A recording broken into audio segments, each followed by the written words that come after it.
Hello, everybody, and welcome to the PU Love Tour. We are so excited to be here playing some Pokemon for charity.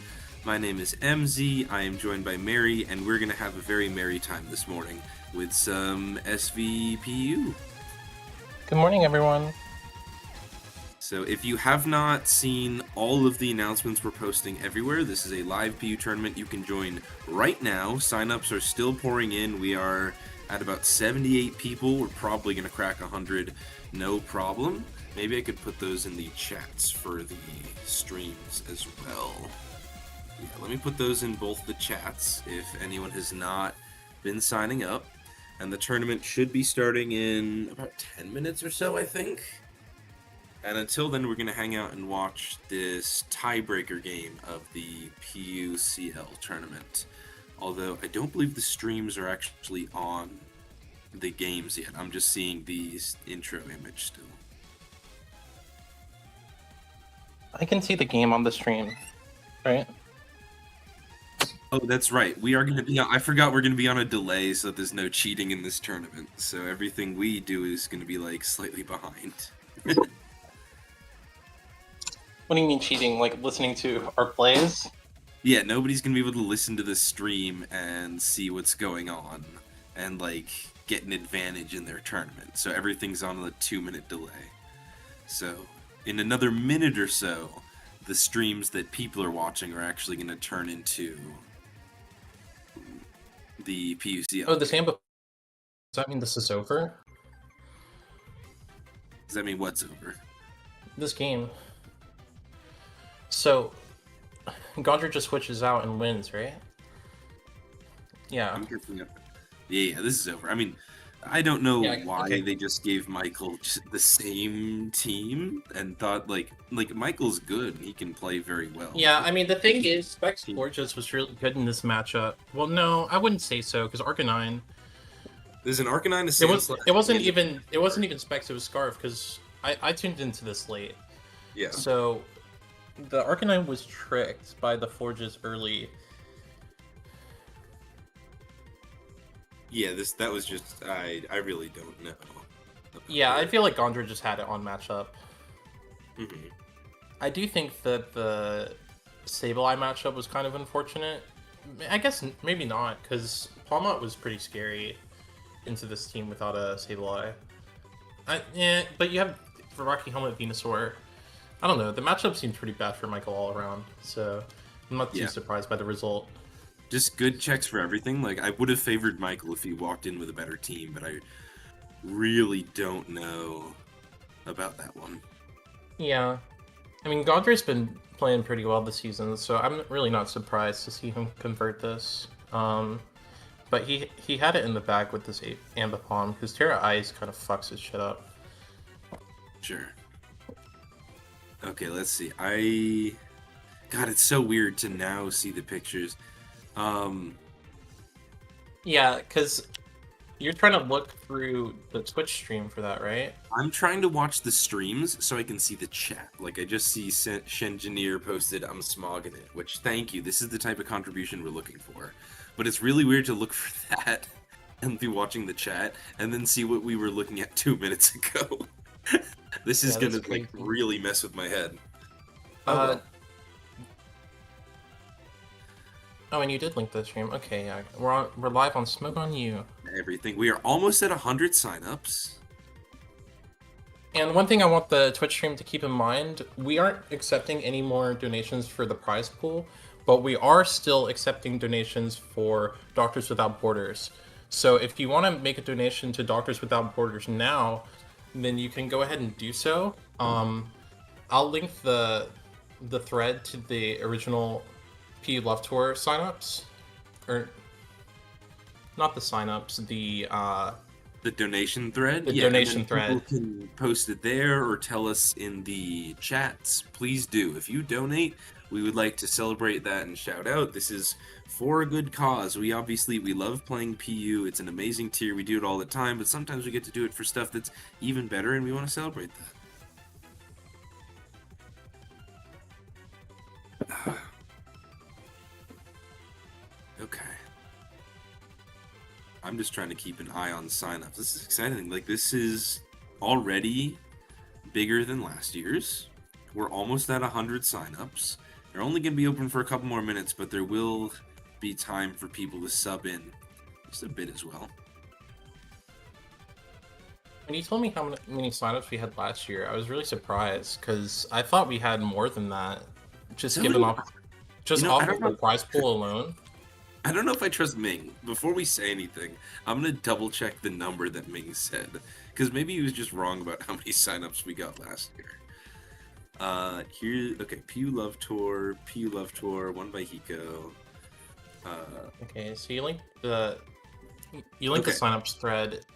In the signups thread, there were like there 191. Also, yeah, 191 makes sense, because he said a large amount of subs, but the reason there were so many subs is because it was built as a 256 person bracket.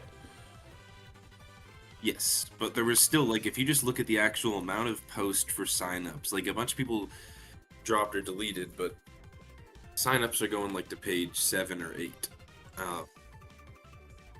So we can surely up that right now. Come on, guys. Let's see. More signups. It is for charity. Let's get more people playing. We have broken the 100 mark. We We have have at broken least the 100 mark. Okay, and round 1 is posted. So we have 31 buys. So there's still 31 slots if you want to sign up for the tournament right now. Yep, there's more time to join. Let's see. So I'm looking at this list of games, and obviously we can't watch and commentate everything. We're just gonna look at what seems the most I mean, interesting. literally the first matchup Yeah. on the post looks Yep. pretty exciting. Solwind Solvin versus versus Vulpix Vulpix. is fascinating. Solwind rarely joins anything PU unless it's for something bigger, but when he does, like last time he joined PU was SCL, Smoke on It was Champions probably PU. SCL, yeah. And then I the time mean, before that was like him winning the PU Open, probably was like the last time, or maybe it was the more recent PU Open he didn't win. But then like before that, he won PU Open, right? So he shows up uh, for very specific things. Whereas Vulpix is someone who's been around quite a bit, is in the PU Invitational, is playing a lot constantly, but doesn't have like the peak of winning the PU Open.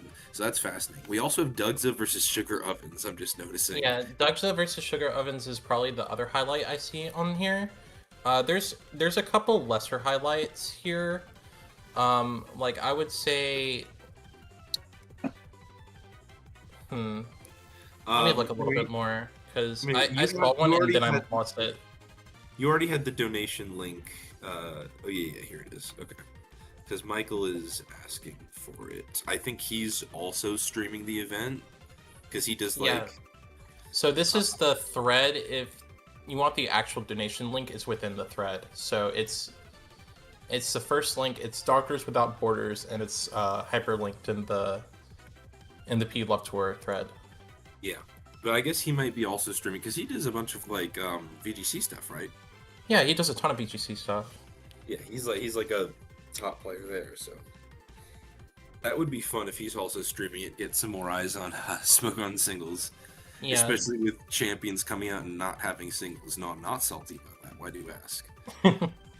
I mean, Pokemon Showdown is still gonna have singles. Okay, we're still getting.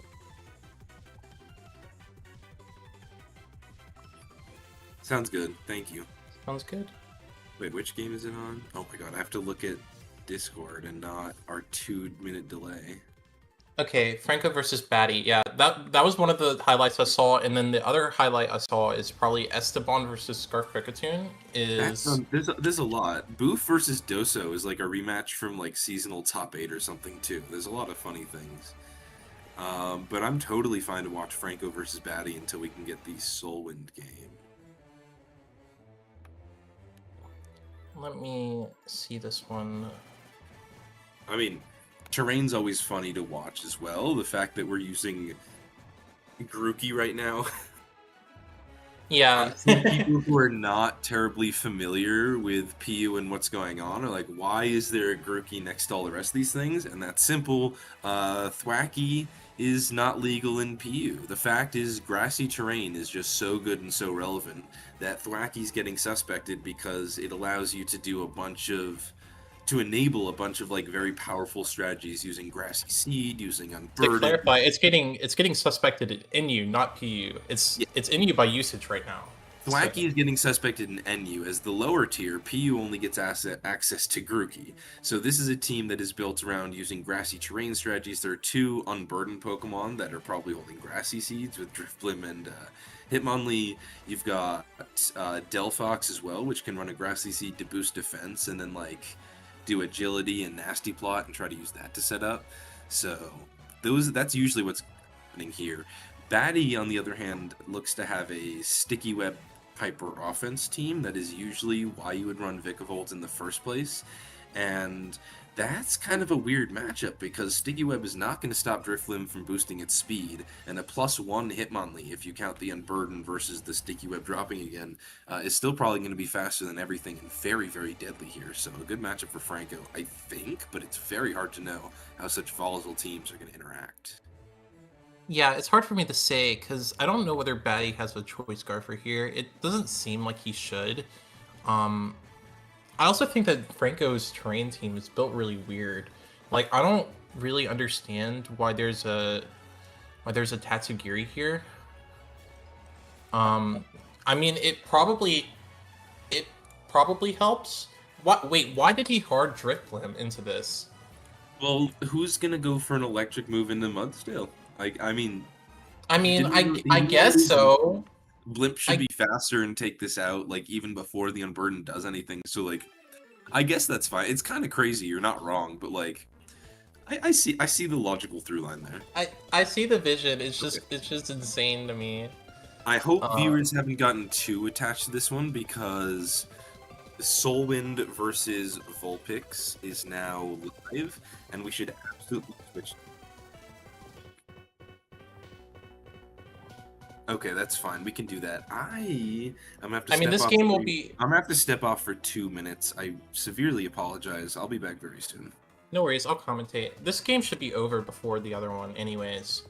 Um, I'm really surprised that Franco stayed in there. I guess. I mean, this is an advantageous position for him because he just clicks Shadow Ball again and again, and he still has Tatsugiri, which I'm pretty sure his Tatsugiri will be boots. So if he gets into Tatsugiri with a free switch in, then he'll be able to rapid spin all these hazards away. Um, given that Batty doesn't go Hoopa, that is.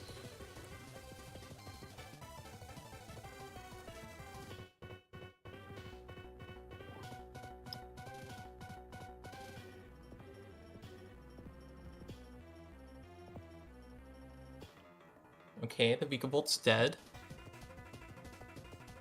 And Tatsugiri coming in isn't surprising. I think it's the only fast thing that can really threaten Drifblim, but I think if Hoopa is timid, then it should have been faster than this Drifblim, because Drifblim on grassy terrain usually runs a fair bit of bulk.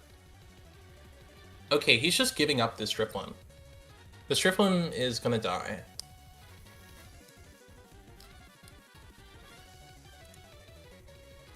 Okay. Oh! Oh!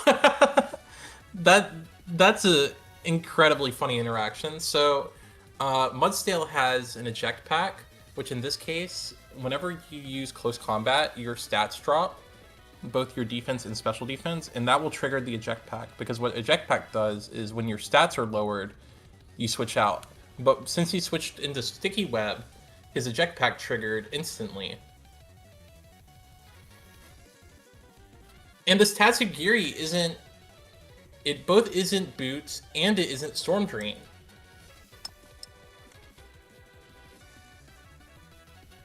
Okay, I'm very sorry about that, Mary. I am. Did you see what just happened this last turn? Let me catch up really quick. Yeah, I've been dealing So, with. My cat almost tore his cone straight off. So let's see. Tatsugiri nasty plots on the Shadow Ball, and then the other Tatsu switches into Surf, and it's not Boots and it's not Storm Drain. no, Oh. it didn't. It wasn't. It didn't. The Tatsugiri didn't switch into it. Oh no! He it went is. Mudsdale, and the Mudsdale had eject pack, so it triggered on the webs. That's fascinating. Why are you running non-Boots Tatsu on this? And I mean, Commander is surely just an error. I mean, right? now Commander yeah, does nothing in singles. That's just you accidentally hit the the wrong only button. the only It thing that the only thing you could say Commander for is like Ditto or something, or like Yeah. Trace. But there's no Trace mons in the tier, right? No, I'm sure it's just a mistake. It happens. Sometimes you click the wrong button. Non-Boots, though, is shocking. Now, the big question Yeah, here I is do if think that Grookey this is is choice banned. If the Grookey is choice banned, Grassy Glide will KO here. But if it's terrain extender for more terrain, then Franco's going to have to sack another Pokemon. yeah. There's no way this is choice man. Yeah, he Ooh. tear grasses here to kill the Tatsugiri because Yeah. it definitely is terrain extender. I think this is pretty bad though because You don't want the to waste your Driplim is still good. I think it really just since he used the Terra, it's not going to really do that much against Rhydon now. No, that's a huge Unless, that's a huge problem. You really wanted Terra for like maybe a power boost on Hitmonlee to break a Terra Rhydon. Maybe Delphox can like sweep with a little Terra boost. Using it on Grookey is just not like tearing your Grookey basically gives it the offensive power of like one normal non-boosted non-Terra something. Like yeah, now Rhydon just comes in on Driftblim, and you don't have the ability to Terra out of this problematic matchup here. Strength Sap is just not good. oh, well, I guess that's okay. Well, the Stone Edge killed anyways. I think that Sure, was the crit Shadow Ball predictable. them really helps because now like Yeah, a crit Shadow Ball and a draw. plus two Hitmonlee should even kill a Terra Rhydon at this point. Uh, Yeah, no, and actually, if it's Terra Poison Rhydon, because Hitmonlee on terrain don't want to run Earthquake because that's obviously not good with grassy terrain. So if it's a Terra Poison Rhydon, then it can still live a plus two knockoff from Hitmonlee. he goes into it anyways. What I was thinking is, I was thinking Delphox might be better sequencing first because I feel like you can soften everything up for Hitmonlee, but the fact is that Betty hasn't used his Terra and Franco has. So this is a pretty tricky situation for Franco because he has to predict the Terra here. So Yeah, actually going Batty hard. go, So Batty not goes hard Hoopa, so I assume that he's going to Terra this turn. tearing Hoopas is a bit of a risk. Obviously, Hitmonlee almost always run knockoff, and that will destroy a Psychic and Ghost type. But if Franco predicts that, switches out, and Batty wastes the Terra here, could be a danger. Well, the thing is, that means Franco. if you switch, you Oh, lose a it's burden. Colbert. Oh, Okay, no, that doesn't yeah, matter. that's not enough. That's absolutely not enough. Not when you're quad weak and have terrible defensives like Hoopa does. There's a reason you I'm actually rarely surprised that I see Colbert on that. Yeah. Okay, Oh, but that the choice is scarf. faster. Yeah, Yeah. so Choice Scarf Pass, very common. Still would be slower than Unburden versus Webs, but Choice Scarf Passimian runs Jolly, whereas Hitmonlee wants to run Adamant since it's already getting an Unburden boost. But here coming back to bite him, as this looks pretty dire for Franco now. Well, wait, no. Yeah, I'm not too surprised by that choice scarf. I spoke too soon, actually. This Delphox. Yeah, I was about to say they usually run agility, and that might be game unless Delphox misses moves. Because between Fire Blast, Psychic Move, and Grass Knot, that should cover everything here. As he actually agilities again, I guess modest Delphox not confident in being faster than the Passimian. I don't actually understand that because I think it should be. I guess maybe he has less speed because of they the run assumption that he both. would be +2. Yeah. They don't run maximum speed. If it was maximum speed, he'd be faster for sure. But Yeah. So, I mean, this is probably a given. So Grassont does, yeah, it guaranteed Oko's the ride on. Yeah, this should be GG. yeah. Yeah, the reverse Delphox sweep, a real problem. I guess Passimian had to Terra Fighting to kill the Hitmonlee, but I really wouldn't have thought Oh, so. that would have been interesting. It is Fire Blast, so that was probably the last time where Franco could lose, and it's Sword Power, which makes sense. Yeah, so a Okay. nice little Delphox reverse sweep happening, just because, honestly, we, like, the Hoopa sack was the problem. You want Hoopa for the Delphox. Throwing it away to the Hitmonlee when you had another option, especially, like, if you check the calcs, Colbert still dies to knockoff. I think that was the real issue here. Like, if Batty still had a Hoopa to just harden on Delphox, waste the seed, right? Make it switch in on rocks again, even if you're only forcing it out, I think Batty would have been fine. But I guess that means we can switch over to the Soulwind game. If I can find it. Yeah, so let's watch the Soulwind game from the beginning. It started with Slowbro versus Passimian.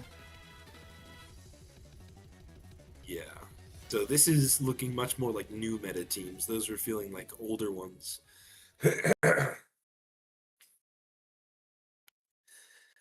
Although To be fair, I'm sure terrain is still pretty good.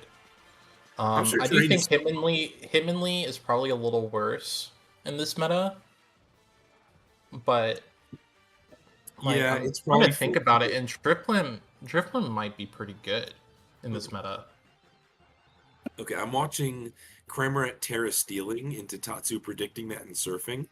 That was a rough. Yeah, That's a that rough is a turn. rough turn. Just totally losing Terra to get your Cram absolutely blasted, and the Heracross is still alive. And then the Um, best Sneasel switch in being Mudsdale here. I don't know whether that's the best Sneasel switch in, but he doesn't want the Rotom knocked. yeah, you don't want Rotom knocked. Mudsdale does take less than half because of how Triple Axle interacts with stamina, which is something that like low tier players get to see all the time, but higher tier players may be like, wait, that's genius. It's actually quite interesting because since he took the 3 hits, he had such a strong body press that he got through like one and He a half destroyed the Mons. Rotom. Yeah. This Slowbro is it's not boots, so that's interesting, and it is impactful because it's on 19. It's It's probably AV.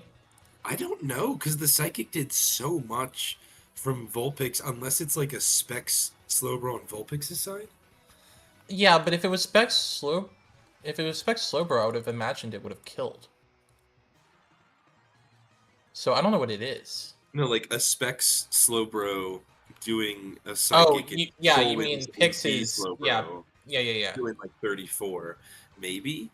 But I can't I really could see tell that.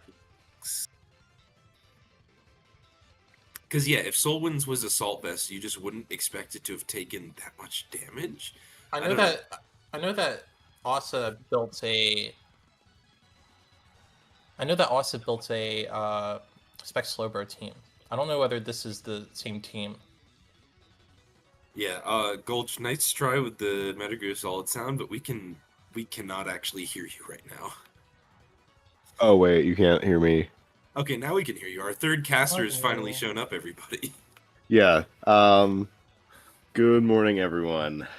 Did he sleep Welcome. in? I guess everyone did.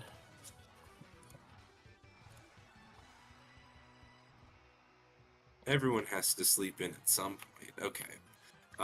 So looking at the overall game state right now, I'm trying to see if Solwind has any like good outs to win this, and I am thinking it would really take Vulpix like sacking some stuff at this point or making a big misplay because Yeah, I don't really Sneasel see a way to lose this because Sneasel has to win. If we're Sneasel honest. like has Axel versus knockoff. If it's banded, it does enough damage, but it can't switch between those. And For if the this is ice Colbur Slowbro, then that's like bad news anyway. and there's that. But on the other hand, right, if it's banded, it has the power, but it can't switch moves, and if it can switch moves, it doesn't have the power to actually take KOs here. And the Passimian just isn't like the sweeper you want into a Galarian Slowbro and a Heracross, some mons that definitely resist fighting. Oh, It it's is Sword Swords Dance, and uh, dies to Flavor anyway. gets a bit punked. I do appreciate the different team from Solwind. Like this is actually honestly, you Um, know what might be one the thing, thing? one thing It might interesting. I actually do think be it a really was dude. Hang on. Spec. Sorry. And I was just gonna say, I really think this might be an old meta team from Solwind, circa like SEL a couple years ago, like Slam a couple years ago, because Sneasel was a lot more popular at the time, and Slowbro was legal. Then we lost it for a while, and now it's back. I think he might have just been, let me load up an older team that didn't necessarily like this was a bit more on gameplay, right? The Cram Terrace sequence was really bad, but I really think it might have just been a very old team. Very interesting to see Solon knocked out this early too. Especially considering he made it finals last year. Oh yeah, he did make finals of Love Tour or semis or something like that. He lost to Hiko, who won the thing. I was like he made money bracket. I know that for sure. Mhm. You're right. I totally forgot. Oh, that'd be great. Esteban versus who? It's Scarf versus Cricket. Scarf Oh, Cricket. good to see this guy back. I miss this guy. Oh yeah, Scarf Cricketune is back. Okay, so Esteban actually has a team with Wochin and Glowbro, like some of the actual new drops. Scarf Cricketune team has got the Heracross, so it's also using some newer stuff. I'm looking at turn 2 right now, where Esteban's letting his woe get triple axled. Yeah, and then turn 3 was very unfortunate for Scarf Cricketune. Just SDing on the foul play is Yeah. it made sense because he expected to protect, but that was a mistake. What do we Yeah. think the Heracross is to just straight Megahorn into Glowbro and do 40? It's Scarf, I guess? I mean, it surely is, right? Like, Yeah. Which is scary because that suggests a Specs Hoopa here. Let's see if it like picks up a kill. Yeah, Scarf or maybe Spikes. Okay, doesn't want to keep Shadowballing on the woe. He's not really forcing the issue. Oh, it is Spikes. Okay, good call there. Getting the really slow... interesting team composition going on. Oh, Snorlax getting tricked early is really unfortunate. I don't know. Double Edge. That's fun. Would have been a lot more fun if he was not Choice Scarfed. Like, that Snorlax actually looked kind of good if he could, like, curse up on Rhydon or something. Yeah. The Hoopa... I wonder if it was cursed if he was Double Edge instead of Body Slam, though. That feels I don't feel counterintuitive like in a way. I mean, I feel like it's probably Rest Talk last. Hoopa is slower than Florges, but also only did, like, 36 with Shadow Ball. Is so weird. Is it, like, maybe one of those weird Citrus Berry substitute sets? Like, could be. I actually do think that Mudstill's in a position to take another kill here, unless Esteban Terra's here. It could be Terra Water. that Brave Bird did an uncomfortable amount. Slowbro could just eat the Earthquake. Like, Earthquake definitely doesn't one-shot, and Surf doesn't kill Mudsdale from here, but, like, takes a lot of chip, so maybe just wants to, like, chip it and then, like, sack. Yeah, sorry, we're ahead of the stream a little bit. Are we? Yeah. Oh, the Florges is still on screen. Yeah, I'm just gonna switch to watching the Discord. So on Discord, the Florges just went down, and we were talking about how Slowbro came in, which is weird because Hisui and Typhlosion could potentially kill the Mudsdale, but I guess he didn't want to risk it like Terra Watering. And Terra Water Slowbro like is something you probably wanted to do eventually, since you already have like Typhlosion to be the bug fighting resist for Heracross. The question is, what does the Hoopa do? Because this set has been so weird.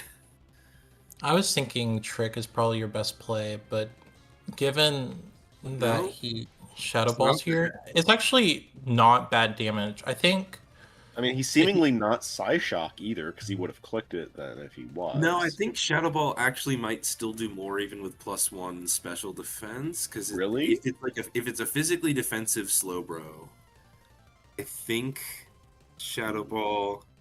Yeah, if it's a physically defensive Slowbro, Shadow Ball still does better damage. That's really annoying, actually.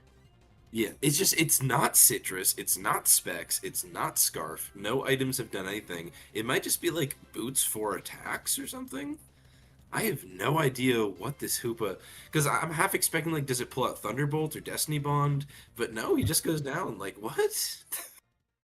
Huh? What a weird Hoopa. I mean, he's got it into a position where he can just kill it with whatever comes in next, but I still don't know, like, how he plans to break the Wo-Chien, or how he plans to, like, deal with whatever set that Typhlosion is going to be, because, like, everything for me is pointing to Scarf. Well, although, no, because the Florges was Trick Scarf, so... But the Slowbro is Calm Mind... If the Heracross is Scarf, Scarf Cricketune is still in a pretty decent position here. Because Scarf Knock looks pretty good, especially if the Wo-Chien goes down. Yeah. Granted, he does probably need to, like, bad. hit his Mega Horns, but... Really, you'd want to be Scarf Earthquake to hit Rhydon and the Typhlosion. But then that's not doing enough into... Like, the 36% no leftovers Wo-Chien is still enough to stop, like, a Scarf Knock or Earthquake Sweep, which is kind of annoying. Although it's also interesting that he hard... Is this... It's not Rest Talk, right? Because it's Foul Play, Knock, Leech, Revealed. Not enough space. I mean, unless he's just Rest, but that'd be weird. Yeah, that would be incredibly weird. So if this Mudsdale is Body Press, then it's a good position for Cricketune. What I was kind of thinking is that he could have went Tatsugiri on the Slowbro if Spin killed. Yeah. But actually it doesn't. Okay, never mind. No, this is still a worry. if the Slowbro is faster than Mudsdale, and especially if it's slack off, this is kind of not Well, great. I don't think that he would have switched if it was faster than Mudsdale. Even like with Terra on the board, Maybe. because he would have slacked instead. Yeah. I think we can assume the Slowbro is slower, which is normal. They don't really tend to invest anything, and Mudsdale can easily drop a little bit into speed. Yeah, Mudsdale is base 35, while Slowbro Galar is base 30. So Mudsdale's going to be naturally faster unless you invest your Slowbro very intentionally. Yeah. Okay, now this is big, because Tatsu Draco doesn't kill. Slowbro's last move, if it's Psyshock, definitely kills. But if it's like Sludge Bomb or Psychic, it might not.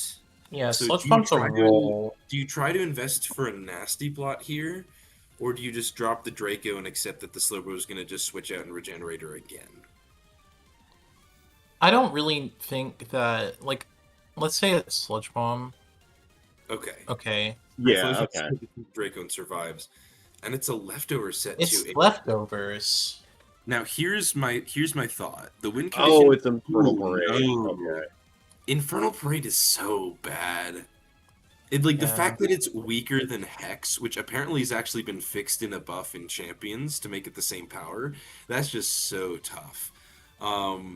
But I think the Slowbro is just gonna do it here because you can pretty cleanly just kill the Tatsu and probably still be healthy enough to live anything else. I think if you're Scarf Creek Tune, you go Mudsdale, you try to roar, and then if you can hit the Slowbro with a Draco, then maybe like a Moxie Heracross set can save you right here because Rhydon being sacked won't help you like regen out of the Slowbro range because of Moxie. I feel like though Esteban just pretty cleanly gets a Calm Mind in here and wins from there. The problem is he Calm Minds, and then I'm almost certain a +1 Terra Surf will kill the Mudsdale, so I don't actually think the Roar plan works. Yeah, that does kill. Yeah. Yeah, So I guess and then I mean, you just have to attack. Ooh, Terra Water. I forgot he still Oh, had and it Oh. is faster. I totally forgot he had Terra. This is a problem now. Because Slowbro I don't can know play if it's a problem, because the thing is, really, you just need to get Slowbro last mon. Why would he up there? Why would you not? because you need all the chip on Slowbro you can. The problem is I do think it's boots. I get the concept. I think he thought Slowbro was going to come back in because you don't want to take an earthquake. So then you up and then you just roar it again for like trying to get more chip. But the fact that Yeah, Rhydon's but that doesn't really make sense because I think Esteban's play is always to it's always to get last mon Slowbro here. Yeah, but now body press doing good damage. Oh, it's Lives shell shell side. sidearm. It's a speed poison. tie? No, it's not a speed tie. Mudsdale's just No, faster. never mind. Yeah, Mudsdale's faster. It's just And it's doing too much damage, and you can't go right on here. It's not going to KO because heal up with Slowbro. I think you have to shell sidearm now so that leftovers doesn't let Mudsdale live another hit. Otherwise, it might become a roll. So I think you have to shell sidearm and then switch for regen. But at that point, Tatsu, like the 3% Tatsu living that Infernal Parade might be too much. Or even Moxie. And he still has the Heracross in the back. Oh, he switches for regen now. I don't think this is going to work. I think No, I don't Slowbro like that. Here, right? it's not going to do enough. And then Slowbro comes in, eats the body press, and is too low to actually live the Tatsu. I think. Oh yeah, never mind. Yeah, what a turnaround. Yeah. Unless Scarf Cricketune misses Draco or doesn't want to risk it and goes Heracross, and Slowbro like somehow lives whatever Heracross set it is. But no, actually, close combat from Heracross should be a guaranteed knockout from like a jolly max attack versus a bold Slowbro. Yeah, that's it. Wow. What a turnaround. What a game.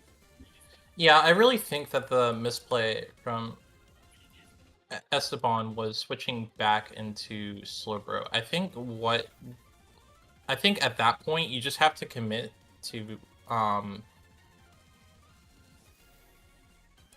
Last mon Slowbro. Yeah, actually I don't think it would. I'm looking at it now. I think he probably should have just shell sidearm twice to kill the Mudsdale when it went down to 14, Yes, and I then think you do switching to that, and Rhydon. then you try to regen stuff. Honestly, the misplay might have been having Typhlosion, because the fact that Typhlosion was like there as the fast mon, but couldn't kill the Tatsu, and wouldn't have killed the Terra Water Mudsdale, I really really. do wonder what that Infernal Parade roll was on the Tatsu. Yeah, we also didn't check that, and maybe that's something.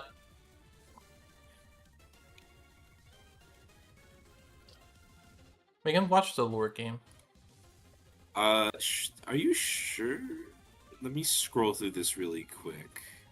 Because there's Dugza, Just Franco, there's Platinum Blosh, there's Michiu Flosh, and there's Grudge Violet Green, and Franklin Seraphs on round 2. Yeah, We because might the lore we game's might in just turn wait for 7. round 2. Okay, yeah, round 2 is up. You're right. Like those are a bunch of really good round 2 games. I think we just shoot for those. Yeah. It went up literally a minute ago. Yeah. If any like interesting round 2 game starts, I think that's gonna be pretty quick. Like we got Wesley Brick right now. Do you guys want to just start with that? I don't mind that one. I also don't mind Lingloy Shadow. It's an interesting one. Yeah, that could be fun. Let me get a quick preview of the teams. See if there's anything interesting. I do think the exciting thing about PU Wesley just loaded. Yeah, we should see this so. Wesley game. This is a fascinating hyper offense into like a Heracross balance. We should watch this Wesley game. This is I think this is one of the samples Asa put up, is it not? Oh, is it really? Yeah. We got Envy and Booth. It is. Yeah. It's red card Sceptile. I didn't realize it was a sample. We can go to Envy Booth then. That's also like a fun matchup. I just was like, what the hell is that team? I didn't look at all the samples. That's on me. Yeah. No, Asa built a lot of crack. That team is great. Like I'm gonna watch that on the side. But we can do Envy Booth.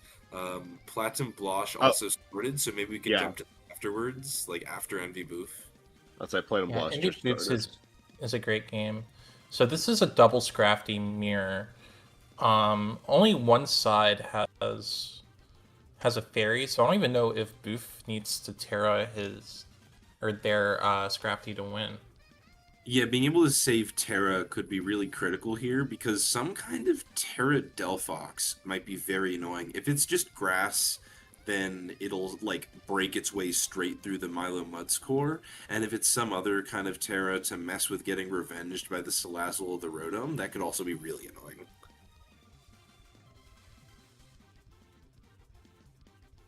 We've also got the option for Franco Dugza afterwards if this game ends. But Franco is still loading the terrain, so it's probably going to be too short of a game. How many rounds are we giving it until Franco switches gears and loads a stall? I think he's going to load terrain every single game and hope that wins him money. I think you're just Maybe. I'm going to roll the dice on this, and if it works, it works. I think loading stall in this meta is a little... doesn't seem great. I don't think we've really figured out what stall looks like right now. Especially like a stall that beats Scrafty consistently. Yeah, it's not great, but it is the Franco way. Yeah, okay. Like he either loads hyper offense or like really, really weird crack balance. Yeah. I love that Earth Power from Boof, and it's showing that this Venusaur is also going to be a nightmare. Like, if it was non-Earth Power, fine. And they sometimes are. But Earth Power Giga Drain hits Envy's like entire team except for the Rotom, which isn't the threat. Although immediately getting Delphox knocked, I kind of hate because it could have been real scary. And now I think the Rotom still has to be scared of Sludge Bomb, so yeah, he just sacks it with Grass Knot on the Milotic, which like could still recover on the Rhydon or even potentially. Yeah, I mean that's relevant for the Rhydon, but. I mean, still getting the Milotic down to like 14 is probably fine. Yeah, honestly, can you just Dragon Dance here if you're Dragon Dance? I don't think it's Dragon Dance, and this team is definitely bulk up, right? Goes hard Salazzle, so I'm thinking it's got to be Encore Salazzle, which is going to mess with... Raw clicks Fire Blast there. Yeah, raw fire Okay, and blast. stacks the Milo. I guess the Milo isn't really that useful for anything else because you have the Mud Sail for the ride-on. Yeah, that's fine. No opportunity to trick is interesting, and now Boof's whole team is slower than the Salazzle, so you're gonna have to be careful about not letting Rhydon get chipped too quickly. As that's a good double in the Scrafty, which I think is gonna be the progress maker since Delphox is down. There's no Trick Scarf. Venusaur like has the moves, but is still pressured by Sandslash and Salazzle. If anything, if you can just get the Rotom a little bit weaker, then Terra Venusaur might be really nice because that's like the only threat to a Terra Water Venusaur at this point. It's pretty interesting that Boof doubled there. I thought that clicking knock for the progress was pretty good. Really nasty. And now crit. it's really Oh. good. What a stay in. What a crit. Yeah. Wow. Oh, Wow. Crazy. I mean, rewarded for a good play. I was about to say, like, that was really good because you really want this to beat the Salazzle. Cramorant's not cutting it. Although Terra Water Venusaur can kind of do that too. But Yeah, wow, that's true. I was kind of thinking that like getting the trick on the Rhydon isn't the worst thing in the world because this Rhydon's never gonna win, obviously, and you kind of want. Oh, it is Dragon Dance for Envy. This is an interesting turn because I think that this could be Terra Poison Jab. I'd say I think we are really going to see the game put onto this turn right here. It could also be like a Terra Poison, but DD Encore. Yeah, it could be DD Potentially. Encore. Oh, Okay, Fairy. Fairy. It's Fairy. Drain Punch Drain is Punch. two-shotting though. That's an rough. interesting. That's a really weird. What is the roll on that? Let's see. Max attack, Scrafty, Drain Punch does 32 to 38, so that's a high roll. But now Scrafty has like a 75% chance to knock out Florges, and he misses, It doesn't get it. Just he doesn't misses it. roll. which is really good chip for Boof. Obviously, Yeah. if it's Sludge Bomb Venusaur, it came in anyway, but that means Scrafty is just so much lower if it wants to come back in on like the Rhydon or the Cramorant later. That chip is really helpful for Boof. What is the speed tier on this Scarf Rhydon? Is my question. It's slower. It's definitely slower than a +1 DD Scrafty. That's not. But it might be faster. DD But I mean, like Scrafty's compared to more like than Salazzle Jolly. and stuff, that is Yeah. It's Wait, hang on. Does Boof just Terra Water Venusaur and sweep the whole team with Earth Power Giga Drain? maybe. was kinda thinking might just be it. I mean, you have time to synthesis here, so Salazzle doesn't kill you. If I'm Envy, I was about to say you go Salazzle right there to try to encore synthesis, but yeah, that is obviously hugely risky. So I get why you didn't do that. But yeah, I think this is over though. Okay, he goes Muds for stamina boost to body press to maybe put in range of Salazzle. Oh, it might not be Giga Drain actually, because he just swapped out. Oh, and he tried to pivot Interesting. Salazzle. Okay, if you pivot in Salazzle on Giga Drain, then you can encore and beat the Venusaur. So Venusaur wins long term, but if you like mess it with it enough with switching. I think the issue is that this Cramorant's also in a good position. I would say Envy might Cramorant just should use be faster Cramorant here. bullshit right now. Yeah, you just roost here, and then you're so fine. Oh, he surfed again. I guess he didn't want to risk it dragging. Yeah. Yeah, they just I think if you roost on a Dragon Dance, then you just end up taking more from the knockoff later. And then if you keep trying to roost on the Dragon Dance, then you can just end up losing the game. So Plus, actually, I think they want to stay in that like around 50 range, so that way, like the next time you take chip, you can get the Pikachu out of Gulp Missile. Well, he's roosted now, but yeah, either way, I do think the Pikachu out of Gulp Missile is relevant, but it also doesn't really matter. No, this is over. I think much earlier I said, like, wow, Venusaur could Terra Water and be really good if the Rotom was gone. And then the Rotom was gone, and that's definitely true. And he roosted... Yeah, and also, Envy just can't break Cramorant, apparently. Yeah, that's No, what I was like, saying. The I don't- Rotom getting punked by the Rhydon, I think, was just the absolute play of the game. Like, obviously the crit mattered, but even just having the Rotom, like, really low, I think was all Boof needed. Like, even if the crit hadn't happened, that was just such a good play that just put them in a really strong position here. That was a really good roar roll. I don't think it's going to change anything, but... No, this is over. We can just... ride out the rest of the game, and then I'm gonna start scouting what else is available. Yeah, this So is over as Platinum fuck. Blosh is only on turn 13, so we could jump to that one. Doug's of Franco is not looking like the most interesting game. What else is there? There's Hiko Lure. Oh, Hiko Lure literally just started. We wouldn't even have to go back. I think we can just jump to Hiko Lure. Yeah, Hiko Lure is a really good matchup because obviously Hiko was the winner of last year's PU Love Tour, and That is Velour true. is the aspirational winner of this PU Love Tour. So Yeah. Oh, apparently NB was using a team that Boof made and put into samples. That's tough. Okay. Hiko Lure it is. I'm seeing the start with Jolteon switching out of Florges because Jolteon is such an inconsistent mon. Or it was a Zoroark, actually. Either way. yeah, Jolteon. I think it's interesting. Jolteon is one of the only Pokemon in the lower tiers that is actually impacted by a Terra Blast ban. Yeah. I think that it goes from being like niche in PU to like lower than SU.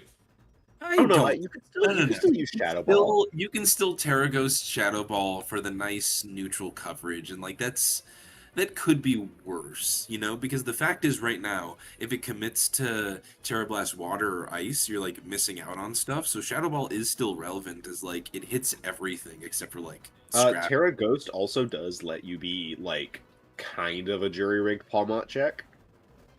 And That's they, true. and You it also does have hit Terra Arc, Fairy with Alluring which we don't Voice. have. Yeah. That's like Jolteon's not like totally dead in the water without Terra That being Blast. said, if the Jolteon is not Terra Ice in this matchup, does not seem fun into ride on Amoonguss. Yeah. Definitely not. I'm not sure what Lure's plan is here, but we also don't really know the Slowbro or Heracross sets yet, so... The Heracross could actually be very fun, because this is the matchup that, like, on paper looks rough for Heracross, right? You got a Florges, a Cramorant, a Delphox, and an Amoonguss. But in practice, if it is Guts with just Facade Close Combat, it kind of just buttons here. Like, it comes in on Rhydon, it comes in on Amoonguss, it comes in on Scrafty. I'd say Lure can get, like, just a lot of pick one situations. Yeah, that the Heracross could be huge. Could be nothing. Really is set dependent here, as is like a lot of. Scarf could possibly do something too, depending on like where it gets in, but I think that's definitely a lot worse compared to just like Guts Facade or like some kind of Spike set. Which it might be considering, you know, the composition of this team. Okay, I know this isn't the game we're watching. I would like to point out that Doug's Choice Specs Wochain, O-Code Mudsdale turn 1, 1v1'd the Terra already calm-minded Strength Sap Driftblim, and then O-Code the Grookey, and is currently chipping the Hitmonlee. It's just soloing terrain. This is amazing. I don't know about soloing terrain. This Hitmonlee is giving me a little bit of the fear right now. The now. mention of Grookey is that hurts. I could also afford to say that because we're still just stuck in Cram Dittos, which, like, fine. You know, Cram Dittos happen sometimes, but not a lot to say until one of them decides to stop wasting all their roosts. To be fair, only one side's wasting all their roosts right now, and it's Hiko. That's true. Right on. Okay, whoa, buddy. Look, I've done this before. Rhydon does live a Surf and Oko with Stone Edge and then die to Gulp Missile, so as long as you're willing to try to hit a Stone Edge, this is fine. Like, that was part of how I beat Michael in PUCL 7. Ooh! That's not a good crit. That's free. This Cram is now going to go stupid. You got to go What I was going to say is that I don't think Lure has any Cramorant checks, but the more I look at it, I don't think Hiko has any Cramorant checks. So, it's so easy to build a team, and this has been the case for several metas, I think, but it's really easy to build a team and just not really parse in the builder that, oh, this does actually just kind of lose to Gulp Missile.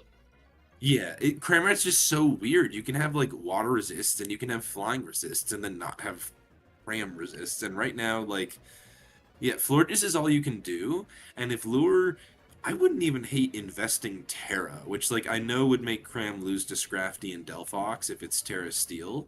But at that point, like you can still save it to come in on a Moongus, and the fact that you've got rid of the Florges just means you should kind of go foolish with the rest of your team. But you also totally don't have to invest Terra. Like you can go Slowbro, you can just take the trick. Yeah, like this is so fine. In fact, you're faster, and nothing wants to come in on Brave Bird right now. This is Yeah, this And is if he hits interesting you, he because takes 25 and then just dies to. Oh my god! yeah, that's crazy. He's actually just getting farmed by Cramorant. This is, I mean, honestly, peak PU cinema. If people are here who are not familiar with low tiers, this is why you play low tiers, because sometimes people get farmed by Cramorant. Yeah. I wonder how much bulk Hiko had because he was complaining about that roll. I'd say. It's so funny. They just chose this The one first random time. shitmon to give the best ability in the game. I love you, Game Freak. Thank you. Okay, if it was a 0-0 Florges versus standard Cramorant, Brave Bird was a 63.7% chance to 2-hit KO. So the Florges would have had to be like reasonably bulky for a Scarf set, which is very rare, to like not for the crammed for that to be lucky, you know? Yeah. I mean, and Yeah. then none of the 3 mons he has left want to take a Brave Bird, and then Lure can position really well regardless of what it is. God. Okay, well the Psyshock, that wasn't even a roll. What does that mean even this you get? Like it did 44 and then the recoil put him that low. There's no way it was a roll.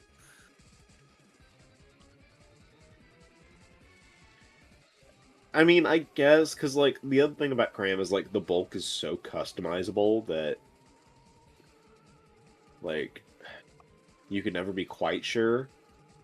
You can't be sure, but I'm almost certain that nothing from lore was like that lucky.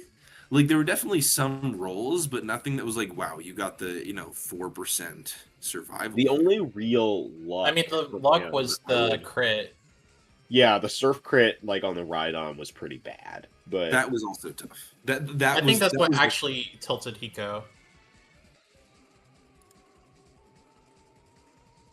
yeah. Interesting that he decided to preserve the Cram. I mean, the I thing is that this Brave Bird is still really nasty. I think this Yeah. Scrappy has to be bulk up in order to win here. It still could. I mean, there's a Scrafty left, so I'm not gonna count Hiko out here. But Yeah, honestly, and he does still have his Terra, right? he's got Terra Scrafty, and that's almost never out. If I'm Lure, you go Zoroark disguised as something and just trick here. If you're like Scarf Zoroark, which I think it is looking at the team. I'd say we're gonna see what this is. It's just That is not okay. No, that's actually just Mudsdale. Okay. and he rolled. Yeah, Oh, going sure. Mudsdale and Roar makes a lot of sense. I think I don't love that. Like you can body press pretty safely the first time and force Terra out. I don't Stun love Spore. Terra. Interesting. it depends on whether he has body press, but I don't really know how many Mudsteals don't run body press nowadays. It seems Sometimes you run Rock Slide instead, but like in That- Scrap meta, I think you really want body press. Like If that's Scrap- Zoroark and not Slowbro, that's actually probably a really big para. But Yeah. I don't think it is. The thing is, you just want to force the Terra out of Scrafty because the easiest way you could lose is that it like saves Terra to surprise your Heracross at some point. On the other hand, Especially if if if it's Lord's Terra main way of Flare- getting rid of it is Roar, and then like Hiko's game plan is just last mon Scrafty and then start bulking up and win from there. on the other hand, if it's Terra Fairy Scrafty, then potentially you always have an out by like forcing that out and then going to a spec Sludge Bomb Zoroark. That if it is that as well. We don't know the Zoroark set. I'd say it may or may not be parried. We don't know yet. Yeah. Okay. It must not be body press then. So that does explain the roar. Yeah, that's It doesn't very make any unfortunate. sense if you have body press. You see Jolteon here. Jolteon's not really doing much otherwise. And then if you can volt on a Moongus and position like your Slowbro or something. The other I interesting wonder- thing is Heracross hasn't come in yet, so I'm not even sure if this is Guts. Yeah. Because I would think that Lore would take the opportunity. Actually, I don't know how many opportunities he really had to get Heracross in, but Not a lot. Cram has been doing so much work. It's been like, what else are you gonna do? But yeah, we don't know Heracross or Zoroark sets, and there's a world where it's like some super useless like boots Zoroark that's not Encore and not Trick, and like the Heracross is Scarf, and this is actually like not a great position. The immediate poison though is very annoying, and like if he goes further on tilt, that's gonna be a problem. Yeah. Yeah. I am wondering what the Jolteon set is, considering it hasn't come out yet. It has to be Calm Mind, but I don't know whether it even has Volt. Like, because some Jolteons run sub Calm Mind without a pivot move. Yeah, if it's not Volt and it's like Terra Blast Water, then it's kind of useless here.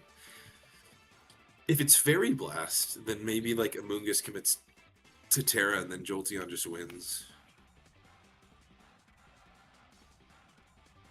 Can you Stun Spore an electric type? No, right? No.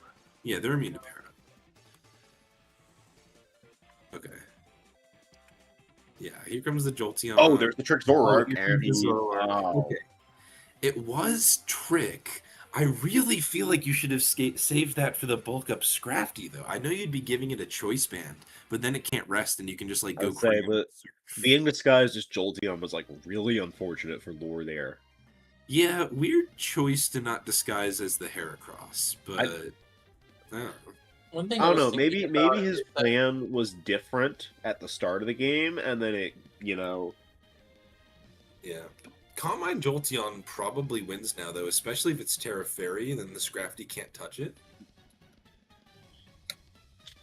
Yeah. Well, I mean, it could be Poison Jab Scrafty. Looking at this team, it could be, but I'm almost certain it's just like Rest Shetskin or Encore. I wouldn't see Poison Jab making sense here, but you're right, it is potentially that. See, that's the thing about Scrafty, though. You never know. You never know. You never It's got know. so many moves. Let's What say if he's just like he reaches into his fucking pants and pulls out his bag of tricks, and It it's could just be it could be DD or bulk up. It could be running coverage or encore or rest in the last slot. And then there's just like the really weird things. Like what if it's DD Thunder Punch and your cram just gets I do not know what the Scrafty's last move is until I look inside the box. DD Thunder Punch. Shut up. I have never actually seen DD Thunder Punch, and that's all I've seen it a couple. I also had a team with it like a couple metas ago. Did she really? Of course she did. Yeah, it was this like Venusaur team. I just meant I haven't seen it since shifts. As lore picks up, it doesn't really matter. Like the cram was not doing enough here, and that's the last roost anyway. It's just funny to see like them doing that much more. Oh, it is Volt Jolteon. It is Volteon. Oh, that's interesting because that's what I was thinking earlier. Is that on preview, the reason you wouldn't disguise the Zoroark as Heracross is because as soon as you get the Heracross burned, you can't do the disguise anymore. Sure, that's a good point. Like I was thinking, if it's not that, then you really want to disguise as Heracross. But yeah, Guts kind of gets in the way of that. Guts Flame Orb. Yeah, and the other thing I was thinking is that Jolteon Volt into Heracross always gets the Flame Orb, so I was kind of surprised that he hadn't done that earlier, but he really didn't have a reason to. Yeah. This is pretty much over. I'm going to start looking at other games we might want to join. There's Drip versus Lampo. Oh, that's over? Okay, Platinum versus Blosh is not over, so we can jump to that after this game. Switch is out of the Cramorant. Was he not convinced he was faster than Cramorant with his Heracross? I mean, this is fun. Like, you killed it anyway. I'm just like, what Heracross are you running where you think the Cram might... Alright, so we have last month's Scrafty. Or you just... How many kills do we think it claims? I mean, surely you just go Heracross and click Facade, because... Unless it's Terra Ghost Scrafty, which would be insane. I was thinking you just go Cramorant. Because the thing is, with Cramorant, you... Because then it bulks up, and then if it's rest and bulk up, it can bulk up a bunch, and then can just, like, rest off all that. What I was going to say is that you just Brave Bird and sack it. But you can just bulk up, and that's not going to do, like, the worst. I think Heracross is just, like, a much safer play to just Facade here. Yeah, I see it. Because Facade should 2 a KO if he Facade bulks does up. like 60 minimum, unless it's a Terra that's immune or resistant to normal, which just isn't the thing that they run. Yeah, it's Terra Poison, 65. Yeah, And that's it. okay. I don't know, like, tough game for Higo to get 6 0'd. The Surf crit sucked. Without that, who knows what we would have seen, but I kind of just like Lure's odds anyway, just looking at how crazy the other parts of the matchup were too. All right, let's go to Platinum Blush and switch to the stream view so that we catch up with what they're actually seeing. So can you go to turn 1? Okay, this is turn 1 on there. Running Whimsicott in a meta that just got Vileplume and Slowbro Galler is ambitious from Platinum. I'll say that much. I do think a large part of that is just the Encore, but the thing also is that Prankster Encore doesn't work on Scrafty. So, Wochian. or Wochian. Yeah. So I I mean, guess you could technically predict the Terra and Encore anyways, but that's a crack play. I'd be no. You're going if you go Whimsicott on a Scrafty, you hit Moonblast, it Terra poisons, and you pray it doesn't Drain Punch you. You're just like, please don't be Drain Punch. I'd also like to draw attention to the Sandaconda. Yeah, Sandaconda's crazy. That's not like commonly seen at all. This whole team is notions. This whole team is notions. Yeah, but Sandaconda was like minorly seen the last time we had Slowbro and Scrafty because it's like quite good at forcing the Slowbro to Terra, so you're not weak to ground, and Coil Sandaconda is just like faster than Scrafty, and should 1v1 it assuming you're rest, and like if you're both rest, if the Scrafty's Encore, that gets tough though. Banded Tauros, though, really just clicks close combat. Like, you saw that do 73 to Bruxish, and that's the best fighting type switch in. I was thinking Sandaconda is the best, but I guess it gets 2 KO'd. Yeah, it just gets 2 KO by Choice Man close combat. Like, that's just not enough. Oh, Whimsicott's out.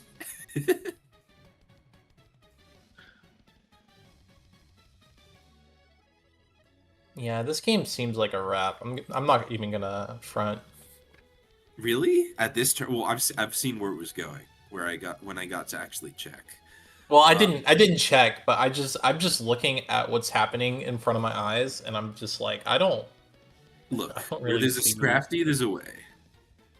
That's true. That's true. Like, I know there's a Choice Band Tauros, and a Bombardier, and a Rocky Helmet Strength Sap Vileplume, and a potentially, like, Terra Sword Stance Rhydon, but where there's a Scrafty, there's a way. Yeah, I play enough SSNU to know that Vileplume 1v1 Scrafty, so...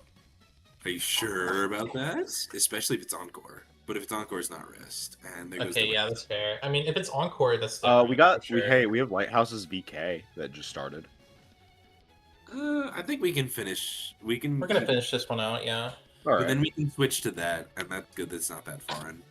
Okay, Blosh does force out the Terra, so you're not like thinking about what move to click, and presumably, well, actually, Rhydon, not Rhydon. Tauros is probably Choice Band with Earthquake, which means that gives Platinum the chance to like pivot to Rotom on that potentially. And the Rhydon gets burned, so now it's not gonna like Terra SD and beat the Scrafty. Yeah, burned on rocks, which is really awkward, because I think if Blosh Stone Edge there, then you get one step closer to sweeping with that EQ that you're talking about. Or even just Flare Blitz at that point. Oh, Yeah. Also, speaking of matches that just started, never mind Lighthouse's VK because we just got Boof versus Hex.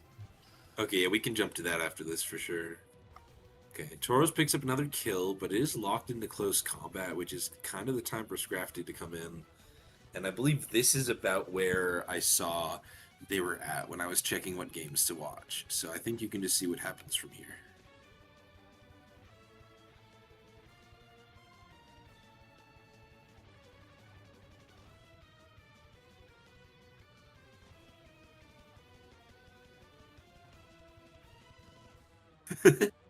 So anyway. Yeah. How about that Scrafty, huh? Trying to keep sneezes off hot mic. God, he's going.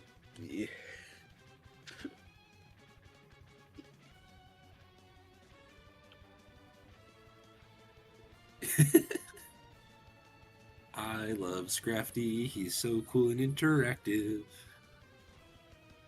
Makes you think of the Poke Park song. It's the Oshawott is cool and he swims. Real? Are there songs in Poke Park? It's like no, it's like it has like a little opening cinematic. Oh, I've never actually played or seen that. That's crazy. Okay, Porygon VG 9 minutes ago posted a team in the thread. So, what are the odds that we see someone use that in this tour? It would be neat. What we got on the team? We got anything It has special an or eject. interesting? It has an eject button, Aurora Veil, Alolan Ninetales with DD Moxie Lumberry Scrafty. That's no, that's heat. That's heat actually. It's pretty heat. There's also SD Quillfish, Agility, Sheer Force, Braviary, Dual Dance Rhydon, and then just like a random Scarf Red Bull, so you don't just lose to everything. It's pretty heat. I think it'd be very funny if we saw someone switch this team that was posted mid bracket. I Like think the that's odds are rather low, but it does look pretty heat. yeah. So the Scrafty's at +4 finally. +4 in everything, I should say. Yeah, plus Um, four. And and for a Blosh is fairy waste, lantern. Blosh is wasting the Terra on the Lantern, which Blosh probably does not need Terra to beat the Sandslash and like the Sandaconda and the Rotom if the Scrafty goes down. But I don't think Terra Fairy Lantern is gonna be defensive enough to do this, especially if it pulls Volt Switch, because then it's yeah, and that already does 59. I don't know about that Terra, boys. Yeah, I really don't like the Terra. Because The, now the Scrafty's at full. Yeah. I So the mean, it's a problem, +4 Scrafty. What you gonna do about it? Blosh has 4 physical attackers and 2 weak defensive mons that are special attackers. And like you don't beat Terra Poison Scrafty like that. I think the plan has always been sit on it with Vileplume, but then like why do all the other stuff, you know? I mean, knockoff does 66 anyway, so like, He just do be sapping at it. Have we caught up with the actual game yet? No, we have not. Okay.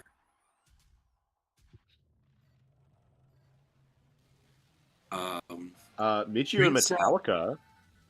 Strength Sap only has 16 PP, and Knockoff Yeah, I has think this 43 is PP. over. Yeah, 'Cause- this game is over. In fact, And Saris Velour just started. yeah, in fact, we have all these other games starting. Can I just give the spoiler? In 10 turns, Blosh is going to forfeit because the Scrafty just won, just 6-0'd the entire game. Which I think is a good learning lesson for anybody watching. Be very terrified when you see Scrafty. Just like scream, yell, Until cry. he dies, the game's not over. Yeah, until yeah, spoilers. This game is done. Let's just let's let the rest of it play off, and then let's see. Seraph's Belore. Seraph's has an absolutely heat team, and I really hope you don't tell me it's actually an Asa build.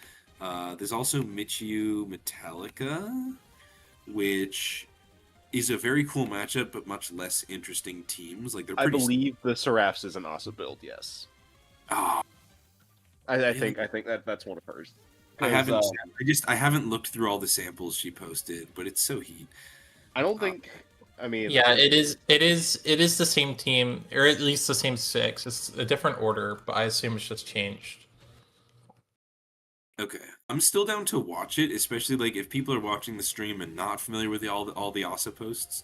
That team probably looks crazy. Drip Legend brought Sun. There's also Hex Boof, which Hex is using the Asa sample, I think. I'm not Yeah, gonna I'm lie. down. If I signed up for this tournament, I'd be using also samples too. So Yeah, I okay, totally get it. We're almost done. There's one more turn until Blosh forfeits. I looked into the future to be like, this is over. Because, yeah, the Vileplume has 0 strength saps left, so there's just nothing you can do. Scrafty 1v1's strength sap defensive Vileplume. Doesn't matter if you can't kill it, you can just outlast it.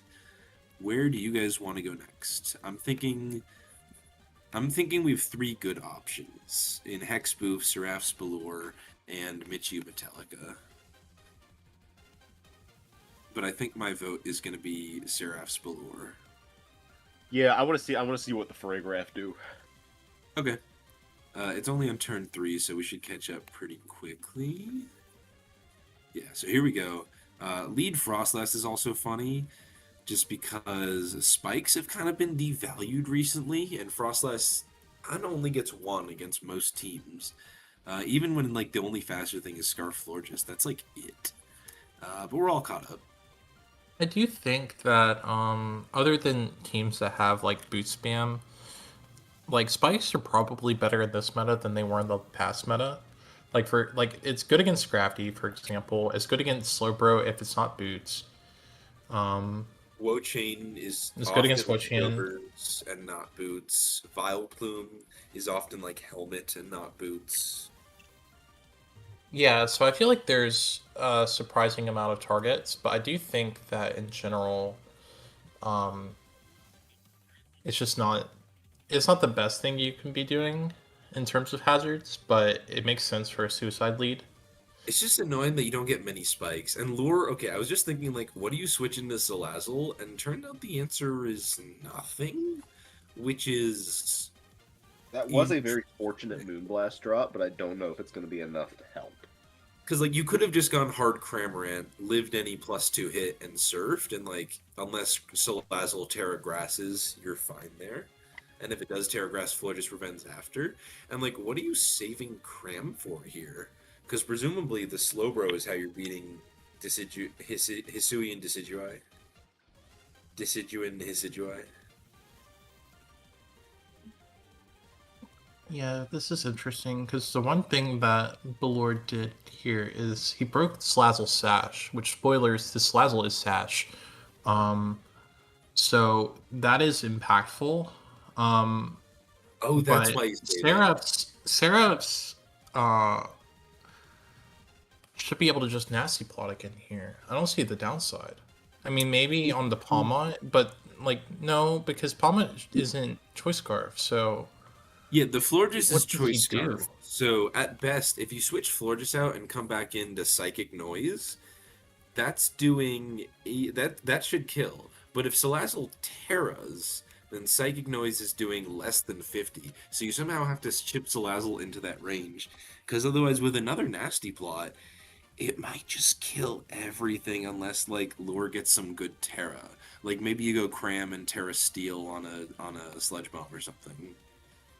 Yeah, I could see that because the thing I'm looking at right now is that against standard Cramorant, +3 is a roll in your favor to kill. So he could have a lot of Spadef, or he could have the correct Terra in this case. But like, if Seraph Sludge Bombs here, then the Cramorant, like on hard Cramorant, then the Cramorant's dead.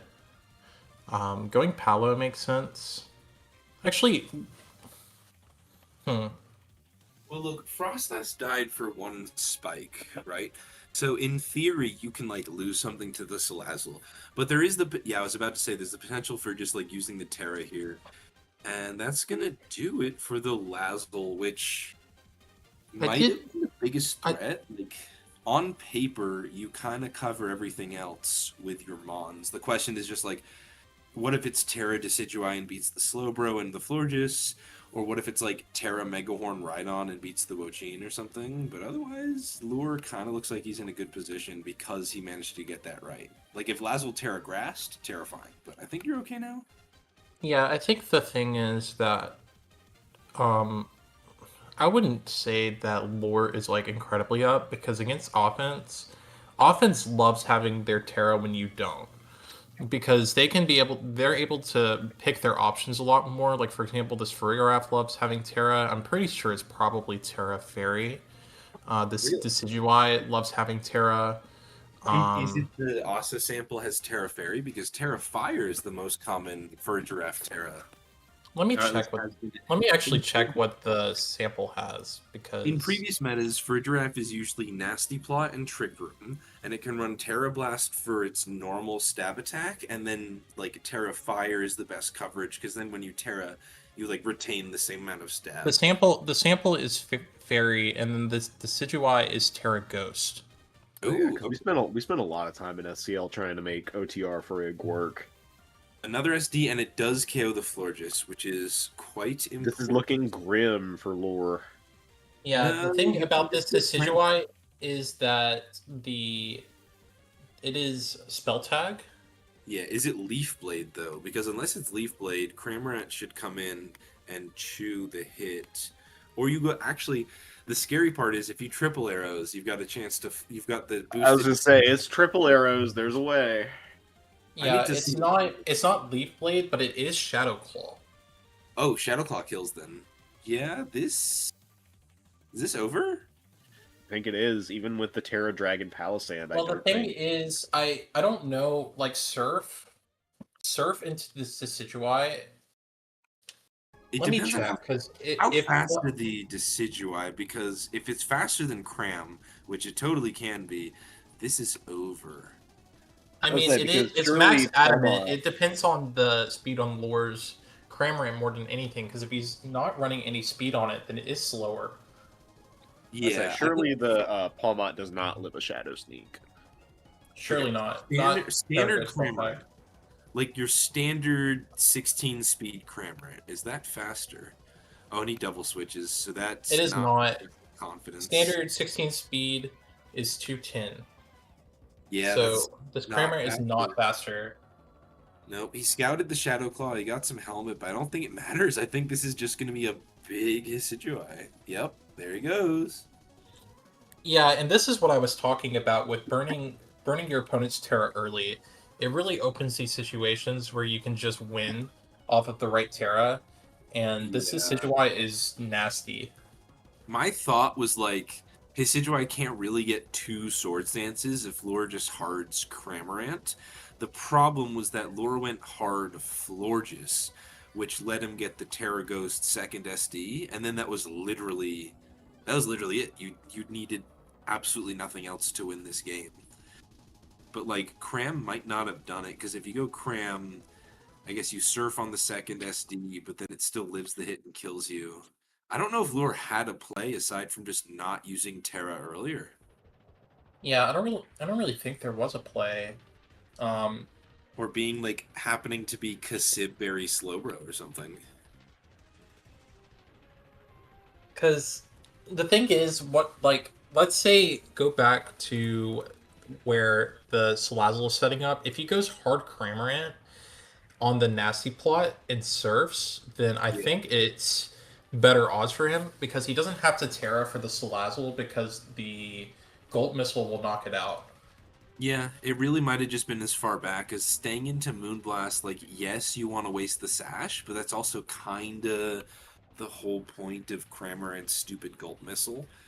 Like, looking at this matchup, do you need to save Cram for the other stuff? No. Would it be nice? Absolutely, because there's a Sneasel there, and Sneasel hits everything else super effectively. But you could get away with not doing that, especially if you're Mach Punch Palmot into the Sneasel and you keep it healthy enough to live the Terra Ice Shard. Yeah, I think that was really the issue. Let's see what's still open then. That's just tough. What are you gonna do?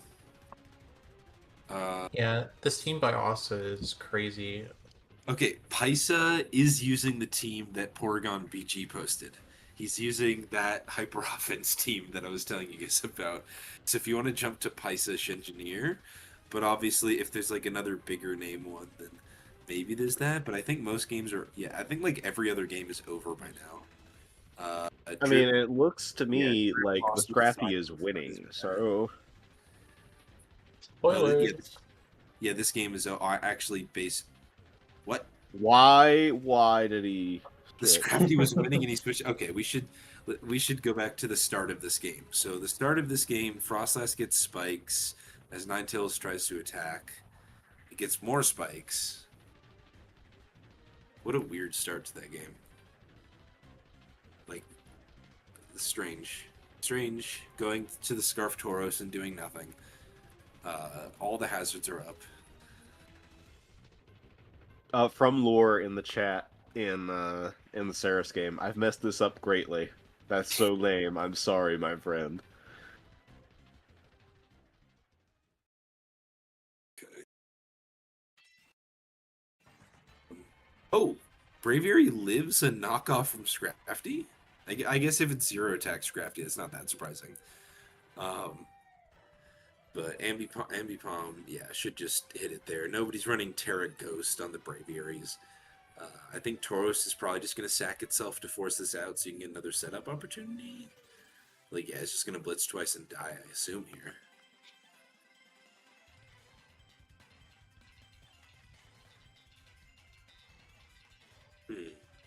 Quillfish just not a good sweeper with a Scarf Rotom Mow in the back, which is pretty annoying.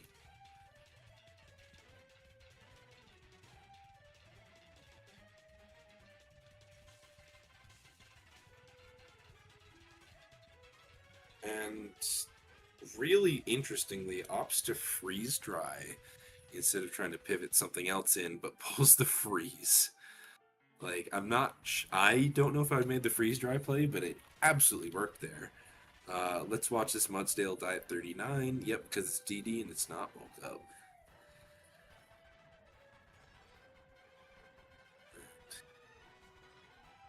Terra Poison's on a Volt Switch because you die if it's Leaf Storm. Oh, it's only at 1.5 times speed. That's why it switched out. I mean, I don't know why he saved Scrafty there. It's like not beating Slowbro. I don't know why you sacked Ninetales when you could like sack it for Veil. But I guess that's why he switched. Crazy that I'm only... Yeah. Sorry, guys. I'm the only caster right now. We'll get him back. As Rhydon just Earthquakes on the Rotom. I don't like that. You had to take a setup opportunity. Because, yeah, you have no Terra. Rotom clicks Leaf Storm. And this is over unless you dodge. So, yeah, all he can do is just go back to Rhydon. Does not dodge. And Rotom can just freely switch out a Quillfish to kill this. Because Scarf Rotom is not dying to the +2 Aqua Jet. And that's if Quillfish beats the Slowbro. Like, it might just be Psychic Move Slowbro anyway. Sometimes they're not Psychic Move. This one's foul play. Okay, that's game. Very unfortunate choke from Pesa. I don't know that it was a choke. The Scrafty was slower than the Scarf Rotom. I thought the Scrafty was +2. I mean, yeah, but can't you just win out anyway? The issue was not Dragon Dancing. Like, the switching... Well, the switch, like, you don't need to save Scrafty there, so I don't agree with the switch. But the real issue was just the fact that he didn't click Dragon Dance when the Rotom came back in, because you needed to be faster than it. If he Dragon Danced, this game would have been over unless it's Colbur Slowbro or, like, the Ambipom unfroze for the fake out at some point. Like, that was it. But you had to Dragon Dance there to be faster than the Rotom. I guess. Okay. To my knowledge, we should just be getting round 2 shortly, or round 3. Round 4. We're just waiting on Platinum, I believe, to play his game versus one of the Team China fellas. Well, I think Ming at this point would be starting it and just like that's an extension. So I think we'll get new matchups soon, but I don't think anything is currently happening, right? Yeah, I am updating the round 4. Round 4's up. Great, perfect. Okay, let's see what we want to see. Oh, Platinum lost. Or, well, I don't know if lost or got coin flipped out, but... I don't think it's a coin flip. I think Platinum just lost, and we didn't see the game. Like, it would have said flip. So we have Drud versus the person who beat Platinum. We have Michiyu Dugza, seems pretty hot. And that's probably the one I would gravitate to first, is Michiyu Dugza. Shen Seraph. We're at top 16, which is almost top 8, and I'm trying to remember... I'll say, this is the last round before money. Yeah, I think the money split goes all the way to top 8, right? It does. Pix just brought a Haunter, if we want to look at that. A Haunter? Yeah. In this economy? Haunter, in this economy. All right, let's watch the Pix game. It's the first one to open up. It's got a Haunter, screw it.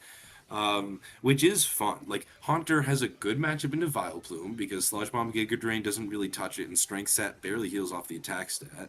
It's fun into Galarian Slowbro. Like, yes, you get Foul Played or Psychic, but having a strong Ghost move is good. Really, it's just like Hoopa is kind of slow, and Hoopa's a bit iffier into Florges, and that's what Haunter gets you. So it's not like the weirdest thing. It's not quite good enough to the point where we've ranked it, but there's like a clear use case for being like weaker than Hoopa, but faster with potentially some better matchups. Haunter like sometimes lives foul plays, which Hoopa just doesn't really do. Even with like 0 attack IVs and no investment, Hoopa just drops to foul plays. Hey, we're watching the Vulpix game where he brought Haunter, and I'm glad you're back because I need to hit the bathroom real quick. Yeah. Thank God. We're just gonna do some caster rotating. Yeah. About to say, we are in the last round before prizes start going out, which is very fun, very cool.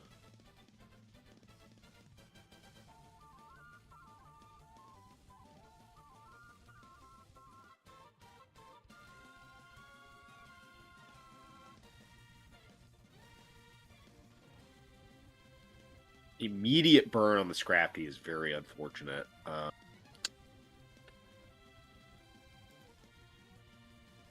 I really do hope, for his sake, that is rest or shed skin, because otherwise that's going to be really obnoxious to deal with.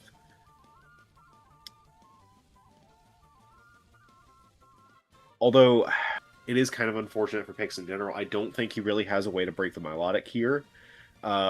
Depending on the sets, I mean, Nasty Plot Tatsugiri could do some work here. I also don't know what the Haunter coverage is, but I doubt it's really going to put in any work, especially how low the bulk is. I think it might just die to Scalds. Dragon Tail is... Okay, so he can't set up on it either, unless it's the Terra Fairy Scrafty. It just looks like a really bad matchup for Pix overall. I'm not a fan of this.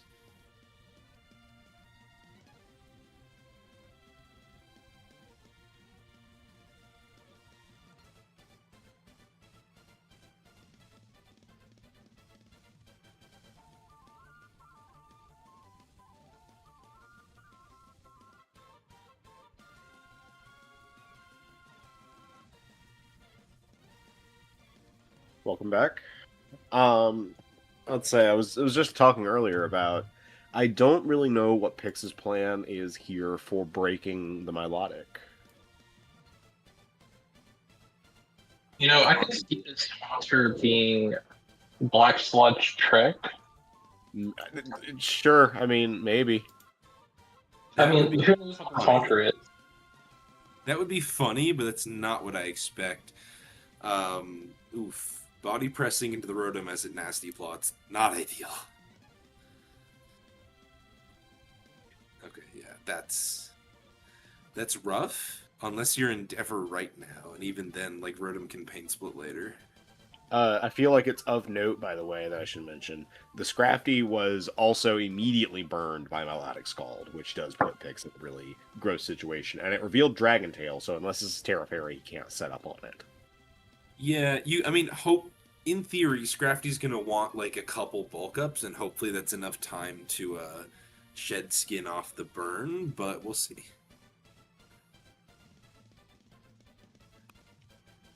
We shall see.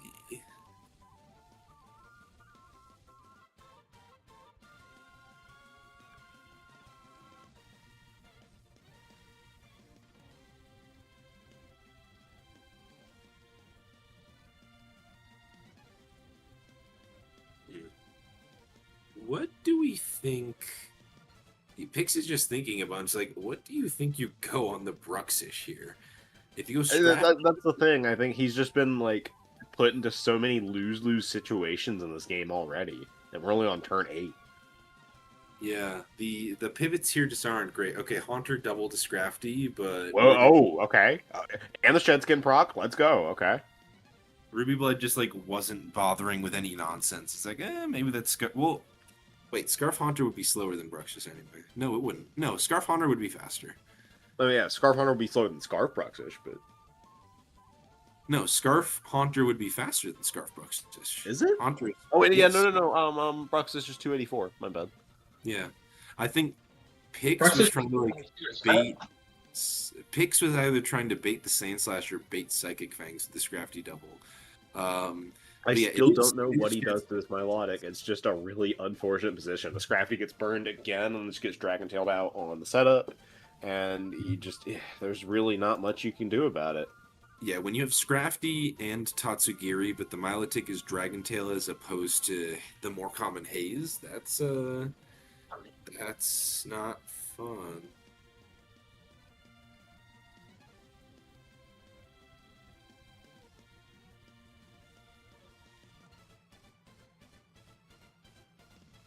Yeah, big 29 on the body press. Oh no. Pulls rocks at least. He just maybe if he was Terra Fairy Tatsu, surely he would have just like pulled that by now. Like you kind of just have to pull the trigger on that and be like, oh well, I'm using up my Terra in a poorer position. Yeah, I just don't know how Vulpix navigates this at this point, because I would have thought that the Haunter would have revealed anything by now, but I don't really think it has. Like, it has to be Trick to beat this Milotic, really. If the Haunter had good buttons, he would have clicked good buttons. Like if it was Trick, choice item, or Black Sludge, if it This was like Specs Shadow this Ball. obviously is not Terra Fairy Scrafty, because I feel like if it was, he'd have clicked it by this point. Yeah, it's got to Yeah. be Poison.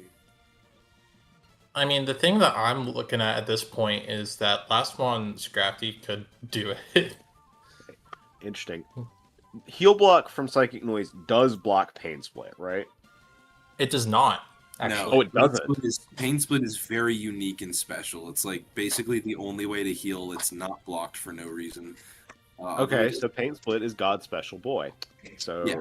he can still... I mean, to be fair, recover heal. Pain Split isn't always a healing move. Well, Yeah, yeah, why I it's not suppose. because it can lose suppose. you. I guess it's just the game is like, oh, it's not a healing move. It just redistributes the HP. Yeah, good Earthquake. I like the attempt on the Earthquake, but the fact that Ruby Blood like overheated and then nastied and didn't Pain Split either turn is just kind of odd. I mean, to be fair, I think that the Toxic outpaces the HP that he would get back from Pain Split at this point. I was just going to say, wouldn't it be the damnedest thing if it was like last move Thunderbolt? No, you split instead of the overheat on the Mudstale for sure, because no matter... Yeah, probably at that point. Well, yep, there it is. That's really bad for Vulpix. You did not want to take damage on your Tatsu, I don't think. Yeah, but the Rotom's dead now.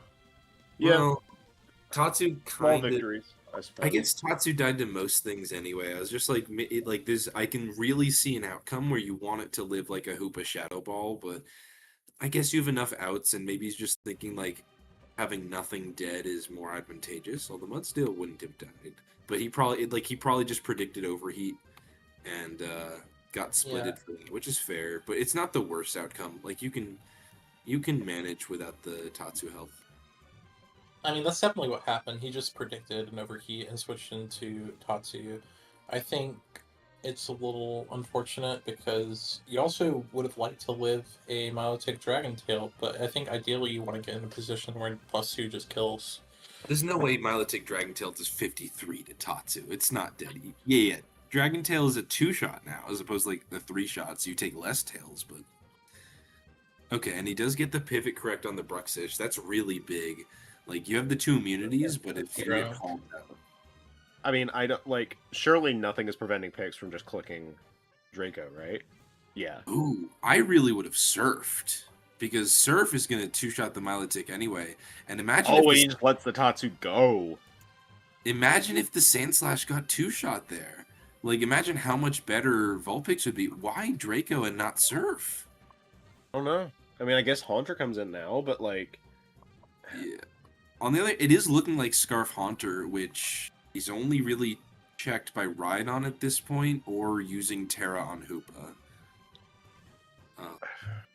If it's a Violet Haunter, it could live Does Rhydon. Pix have the PP for a potential last mon Milotic situation here? I think so, especially if it is actually Trick Haunter, which it could be this whole time. What an Earthquake. Huh. Yeah, that hurt. Yeah, I mean, Ruby Blood has had some big predictions with splitting the Tatsu, with earthquaking right there. Like, even with the matchup advantage, he's really not, like, letting picks play around this stuff. Yeah. I mean, the more I look at this, the more Scrafty looks pretty scary. I mean, Milotic has to recover here. I don't really like that second bulk up though. Yeah, I feel like you're pushing it a little. Well, Oh, I mean, Mm, you're gonna force the damage, and yeah, the Terra comes out from Ruby Blood, which I think is really good. Less because it's weak to Sludge Bomb, and more because Hoopa can't check the Haunter if it gets to lock Shadow Ball now. If this poisons, oh, very good Oh, poison. that's poison. that's really good to get the faster chip, because it, like, something has to risk the switch in here. Yeah, and at this point you use your Scrafty as the ride-on check, Yeah. I mean, I which I think think honestly, is Pix did kind of earn that though, especially after the two first turn burns with Scald on his Crafty. So yeah. Not like you can't insane really luck. call it luck. No, I wouldn't call it insane luck. It's just like it's very helpful to pick up here. Yeah. The question is just like I think what Ruby Blood has to do is maneuver the Haunter into a position where it needs to both like Shadow Ball the Hoopa and Sludge Bomb the Milotic. Because I'm pretty sure it's Scarf Haunter at this point, and like you need to outplay that. That Earthquake not killing is also very annoying for Ruby Blood. Yeah, Yeah. I don't know if I like that because I Oh, don't first turn think Wake with that Jetskin was- too. Oh my god. I don't think that's huge at this point. What is interesting though is actually Scarf Bruxish still lives a Sludge Bomb from Haunter, so that's another potential out. I think he's trying to pick up a burn or a rest before he Dragon Tails it out, just to make the Scrafty a bit less threatening later. No, hard hoop on a rest? Hard hoop on a rest. Okay, is this sub? Are we about to see a sub Hoopa do something? Because I think That would be interesting. It took rocks and it didn't reveal anything, so I have to assume it's a choice item. It might be choice specs. it could be a subset, which probably wouldn't beat Florges here. Okay, that's Specs damage, right? 45 with Shadow Ball? Yeah, that's Specs damage. Yeah, the specs damage. It's kind of weird specs damage though. That's all, It's again just- a good Shadow Ball play. Like doesn't commit to trying to focus blast the Scrafty or trick here, which wouldn't be that helpful. Like Ruby Blood's making the plays, but weirdly enough, we were talking about how bad this matchup is. Like I feel like Vulpix just has the right tools in such a weird endgame. He's definitely playing to his outs very well here. Yeah. Okay. You're gonna toss the ride on a synthesis. That's I unfortunate. do think it is also still of note here that Pix does have his Terra. Yeah, okay, it's not Choice Florges. That's big. I think Ruby Blood might have been relying on that. Hoopa can take the kill now, but then either Scrafty comes in or Haunter comes in. This might be over, because last Mon Scrafty still has the Terra to get around Specs Hoopa. Scrafty's 8's long. I mean, I would say you just go into Haunter here, and then you. do you, I or do mean- you just go? Well, yeah. Enjoy money. Yeah, I mean Haunter just comes in here if you know it's faster. If you know Haunter is faster, you can just like Shadow Ball a couple times, force more off the Milo. Or no, or you just go Scrafty either way. I don't know that this is over because there's definitely potential for Ruby Blood to get Hoopa back in on Scrafty, and then like has a big prediction between do you Focus Blast Scrafty, do you Shadow Ball the Haunter switch, or do you hit Psychic on the Terra Poison on the Scrafty? Although if it's Terra Fairy Scrafty, none of that matters because it just Terra Fairies and knocks you off. But like that is a potential out. It's very hard. Like it's definitely weighted heavily in Vulpix's favor. But that's Ruby Blood has to make a really big call and get it right. yeah. So is this choice scarf Haunter like guaranteed? Yeah, It's because that basically setup was being free. played. I wonder if you flip turn here. No, okay. That Okay, like fishing the you wake. you There's know no Hoopa wake. for sure. Yeah. So I now don't know this why is Ruby Blood isn't flip turning. Say no on wake that. yet. yeah, So not there, We're in Not this position where we are doing this 50-50. It's either Focus Blast or Shadow Ball, I think. You could also I hope mean, Scrafty Psychic doesn't. is... Well, you could also hope. Can Scrafty wake up? No, it can't. And Oh, Stinson holy on shit! lives the hit. Oh my god. That's huge. So now, if you go Haunter and Ruby Blood doubles to Milotic, then you can't go hard Scrafty. Yeah. Oh my Uh, god. But Honor can click Sludge Bomb here, so I don't... This is another 50-50. If you Sludge Bomb, Hoopa comes in, but if... Okay, what's... He does Sludge and pulls a crit! Sludge That Bomb crit's doesn't kill, incredibly though. impactful. Sludge Bomb doesn't kill, though, and Milotic should be faster than Scrafty to kill it. So unless he crits again, I think you're fine. Well, I think it's a roll because... Nope, I checked. There's no roll here.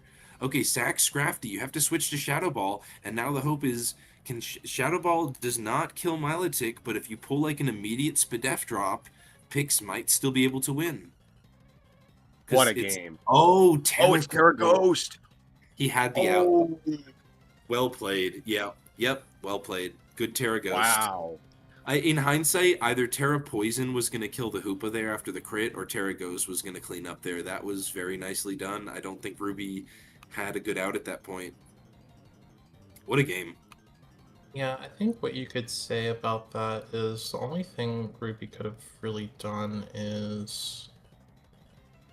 Actually, I don't know what he could have done. I don't think he really had an out. Like, he even had the Focus Blast call out on Scrafty staying in like that. He switched to Milo on the Haunter. He switched back to Hoopa on the Sludge Bomb. And, like, none of that was enough. I think Vulpix just had the position, had the Haunter. Haunter was Terra Dark Demon Slowbro. Let's go check out the drug. The game's over now, but... Oh. Did Drud beat the... yeah, he lost to Grookey Terrain, I believe. Well, it's still ongoing, it's not technically. over, but like, it's not looking good either. That game should be. Even yeah, there it is. Drud lost. I was gonna say on a miss. Shuixin just loading like Grookey Terrain has matchupped everybody into a top 8. So that's definitely something well, honestly, it was more the teams people loaded into him. I don't think it's like a Grookey Terrain thing. Is Doug's Michiu still going on? That game's almost over, but it's not quite over. Okay, we can hop to that one. To be fair, Drud loaded Ampapon. Theoretically, that should be pretty good. The rest of his team isn't great into it, though.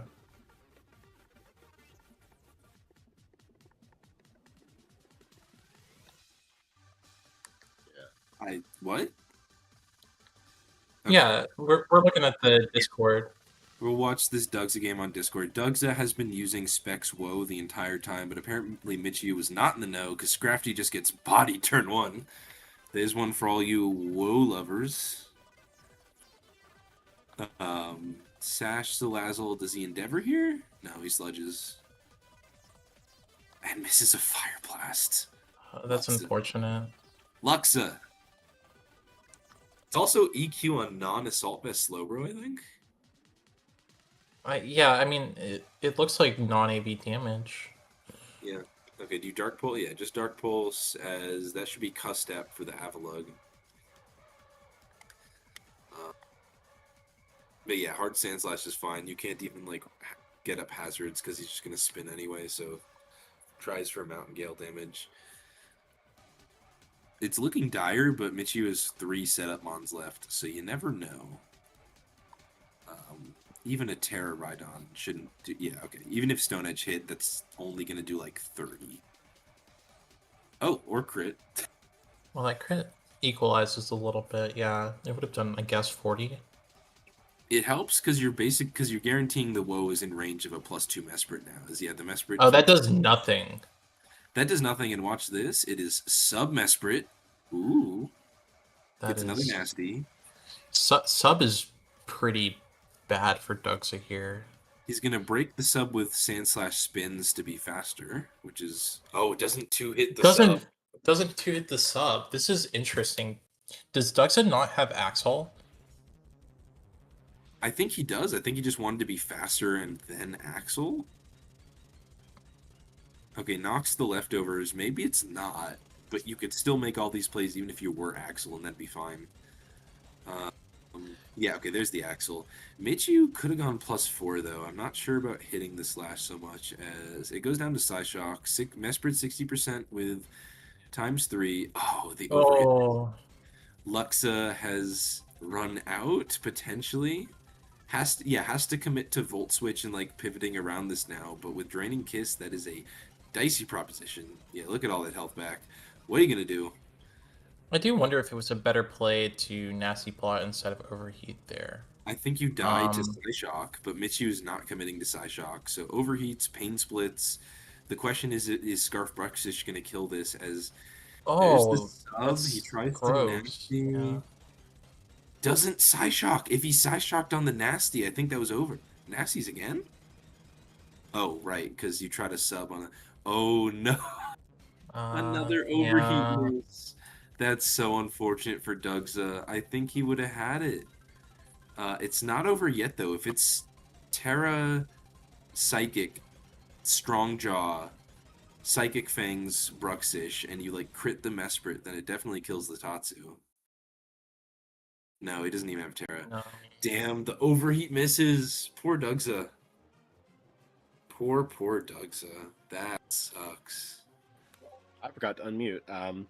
No, we are now in the top 8. Round 5 just got posted.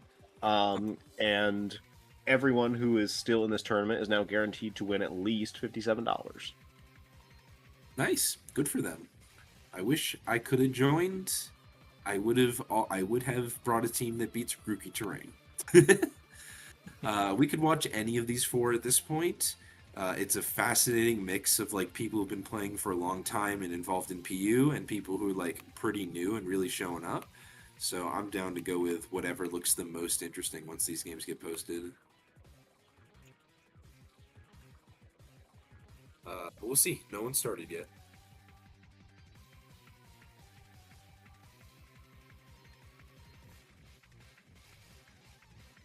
Oh, is this Shadow one already round 4? Oh, it totally is. Yeah, it is. Yeah. Um, No, yeah. because in the chat, what are you gonna do with your $57 or 110 if you own me?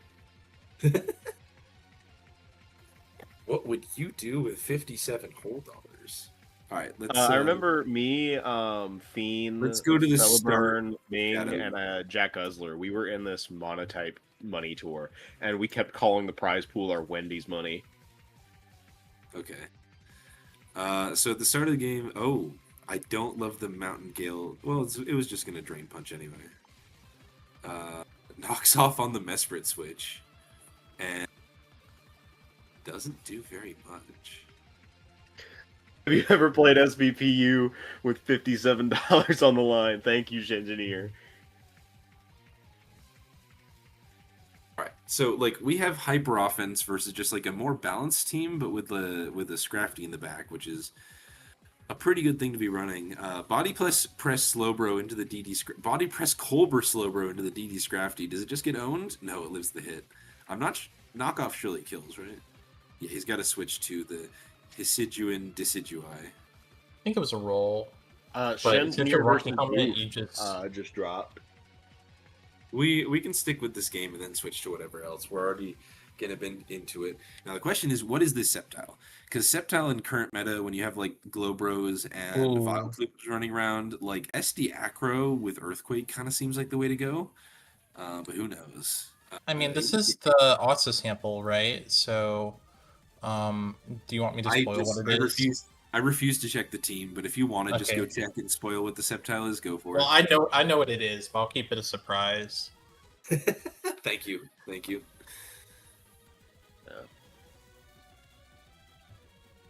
But this is not looking very good. I think the Sceptile has to win, or, well, no, the Rhydon's not in good position.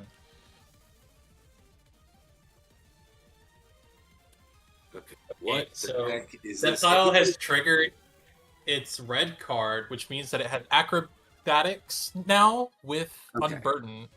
I was about to say, if it Terra Flying Sword stances, I think that would end the game. The problem is right here, Sceptile would kill everything if it has Earthquake. Except there's the Slowbo can regen out and the Rhydon has Terra, so I just don't. I think he had to like Swords Dance on the Decidueye if he wanted to get a sweep going.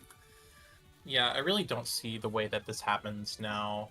Yeah, Terra Flying SD looked like the way to go. You were probably going to stay out of range of the helmet after that, and Terra, oh, doesn't go for a poison move. Maybe you're afraid of some kind of Terra, but yeah, Sceptile's just too weak. Like.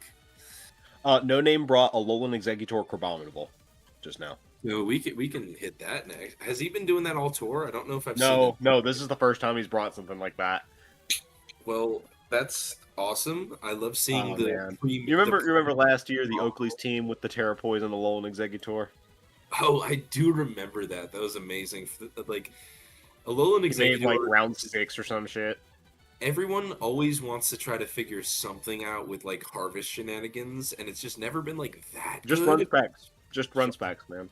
Just it's shown up just enough that it's like always funny when it pops up. The thing about the game that's on our screen right now is I think this Rhydon is actually in a pretty good position now because the Decidueye Hisui is dead. Yeah. So Terra on this Bruxish into like maybe a Rock Polish or even just an EQ. It looks pretty promising. If you Terra Rock Polish as the Bruxish commits to Psychic Fangs and your Terra Poison, you're gonna get to a KO. But it's water! The safe Terra. Water. This might be over if Shadow is Terra Poison Rhydon, because then you're not getting out of the way of Earthquake.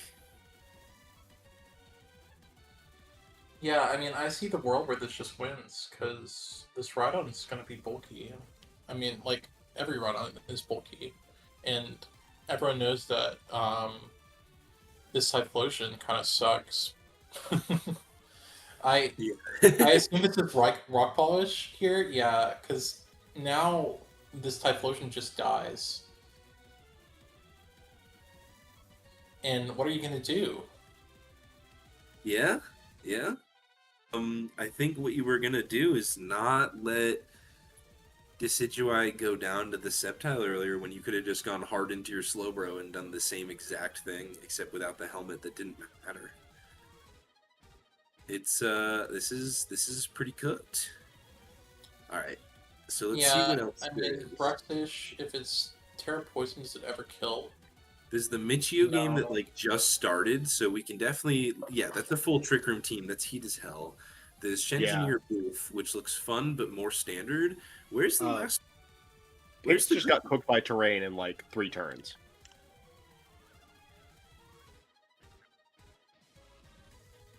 Yeah, he hit Synthesis on the Delphox because he didn't notice that he couldn't. Yeah, he skipped turn. Didn't notice that he couldn't trick and just lost. Whereas Pix would have been totally fine and even like had a playable matchup. Life Orb Crabominable, oh my god. Pix just didn't notice that he got Magicianed and immediately lost because he skipped turns and didn't notice that important thing. That sucks. Okay. Well, I guess that means Grookey Grassy Train is in top 4. Yeah, he just made $110 off of Grookey. That's fine. It's for charity. It's for charity. According to our very trusted source in Metallica, that is 550 Chinese yuan. Sure. Don't know how much that's actually worth. I don't really know the value of China money, but congrats. Mm. It's worth a fair bit, so honestly. What are you clicking with Crab here? Because if Whimsicott like encores a Drain Punch, that doesn't do that much. Obviously, you have Ice Hammer threat now, but that's interesting.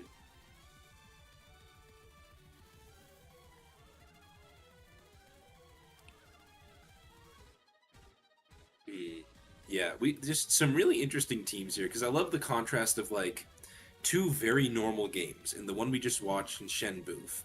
Then you have Grookey Terrain still winning, although I'm not sure how long it'll last because Vulpix misplaying feels like a big reason that game got lost, and then just like the crazy Trick Room versus the crazy Sandaconda nonsense. Like just so weird here. Oh no. And it lives. Another turn. Here comes Crab. The Crab has Gunk Shot. Yep.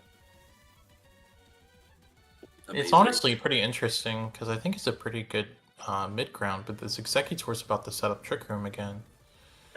I really enjoy this team. This is really funny. Yeah, honestly, if Sandaconda rests now, that means Hariyama is just going to be so much less good. But like, I think you need to stay into rest, even though you're giving Eggy more free turns, like after Trick Rooms, because otherwise, Guts Hariyama in Trick Room just goes absolutely stupid. Yeah. That'd also be. I really think it would be very funny if we saw this Trick Room into the Grookey terrain, because I think that would just be like the biggest 6-0 matchup ever. Like, I kind of want to. I kind of think that'd be a very entertaining destruction. I do Or think very it's entertaining probably going to way happen for if we see that somehow. matchup. If Grookey Train somehow won that, fascinating. I don't know. I think Michio has a chance. Not resting Sandaconda. Oh, he lived Flamethrower. That's not ideal. You just wasted a big Trick Room turn, not Giga Draining there. Like, I get why you're trying to catch Whimsicott, but Michio playing very conservative with Whimsicott, never trying to switch into Crab, never trying to switch into Eggy yet. I just think if you get another Trick Room, what is stopping the Guts Hariyama now? Because you've got to assume that's like a big Flame Orb Guts in Trick Room, right? Yeah, I really don't think there's anything that stops it because you could potentially have a Yeah. Terra Ghost on this Sand Slash. That's all I can really see. Even then, you die to knockoff if you Terra Ghost. You're just buying a turn. Well, it's Trick Room. Buying turns is what you do. The problem is he doesn't have like any big breakers to do anything once Trick Room is over. You've got to figure out something with Scrafty. Because like that has the matchup into the Porygon and the Golurk and the Mesprit, assuming no Terra on these things, obviously. But I don't know if just Scrafty is enough, you know? I mean, I assume what this Mesprit is it's like Trick Room Healing Wish, so even if you end up against the... Oh! Oh, it's a Jetpack Alolan Executor? Oh my god. Yo! Yep, gets the Flame Okay, Orb. so it's a Flame War. I mean, well, now the Hariyama's dropped defense without Trick Room, so I guess not the best positioning, but it was pretty hot. I mean, it gets a kill, and it triggers the Flame Orb so that you don't have to do it later, which is incredibly impactful, honestly. Notably, that drop Porygon 2 is a now attack, matter. notably. Oh, it's analytic, you're right. That's interesting on Trick Room because you're often going to be moving faster. Now, here comes the Scrafty. You kind of want to facade into a potential Terra, I think. The question is, if Scrafty just Drain Punches and you don't like have a good Terra with your Hariyama, that's going to get way too much health back, surely. Yeah, so you might just CC it, but... Well, maybe not. Calc says I don't... How much plus does Whimsicott take from a Guts CC? I mean, it lives, but it takes...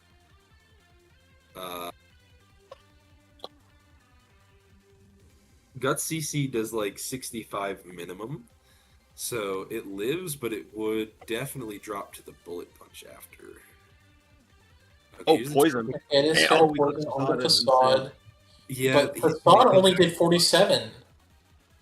That's what I was like, I don't think this works. The thing is, if Scrafty doesn't bulk up more, like, do you hard Golurk here? Oh, it has Headlong Rush. It has Headlong. He lives. That's a big... Oh, but he bulks up. Oh! Okay, so now you just you have to save that because you want to rest on, like, the Porygon later. That's your best chance. The thing is, I think Mesprit can just, like, Trick Room Healing Wish the Hariyama. Oh, going hard Scrafty, I don't like that, because now, as Hariyama, what you do is you Headlong for sure. You have to Headlong. Well, Trick Room went down. Well, I know, but you're just Headlonging on the rest. Wait, pause. Bullet Punch kills if he's Bullet Punch. Do you think he's Bullet Punch? Do you think he could be? It's possible. Facade Headlong covers everything anyway. Do you really need, like, Poison Jab or, like, Thunder Punch to make sure you Oko Cram? Well, I was thinking Knockoff. Maybe. Or Knockoff? If it's Bullet Punch, this is over. If it's Knockoff, I think you go hard Mesprit and Trick Room Healing Wish and then just, like, do Hariyama things. Yeah, I mean, with a healing wish, Hariyama goes in again. But Oh, yeah, Ori that's what I was He's kind of not, but he's expected. probably trying to headlong on the rest, I guess. I Yeah, that's don't what I was saying. I don't know. Are you that confident that Golurk and Eggy win this? I'm just Maybe. I very mean, I'm the Eggy afraid is of like flamethrower. He might actually just win. flamethrower from a no boosting item but max modest Eggy will always OHKO a zero bulk Whimsicott, which they usually are. So that's actually probably what he's going for, but like Scrafty can force the Eggy to Draco and then be at -2 and maybe you've pivoted and stuff. So it's not over. I really think if you were Healing Wish, you wanted to save the Yama. On the other hand, you could go Golurk here and just like chew the knockoff and get a guaranteed KO, or you could get Trick Room up and like try to Golurk. If you're not banded, then you can like switch between Poltergeist and EQ to just clean up here. Because if it's Life Orb Golurk, Poltergeist will OHKO the Whimsicott. I mean, how much does Life Orb EQ do to +1 Scrafty? Because that's kind of what we're thinking about here. I don't know what speed this Mesprit is either, because... Life Orb Golurk Earthquake to a +1 defense Scrafty does 80 minimum.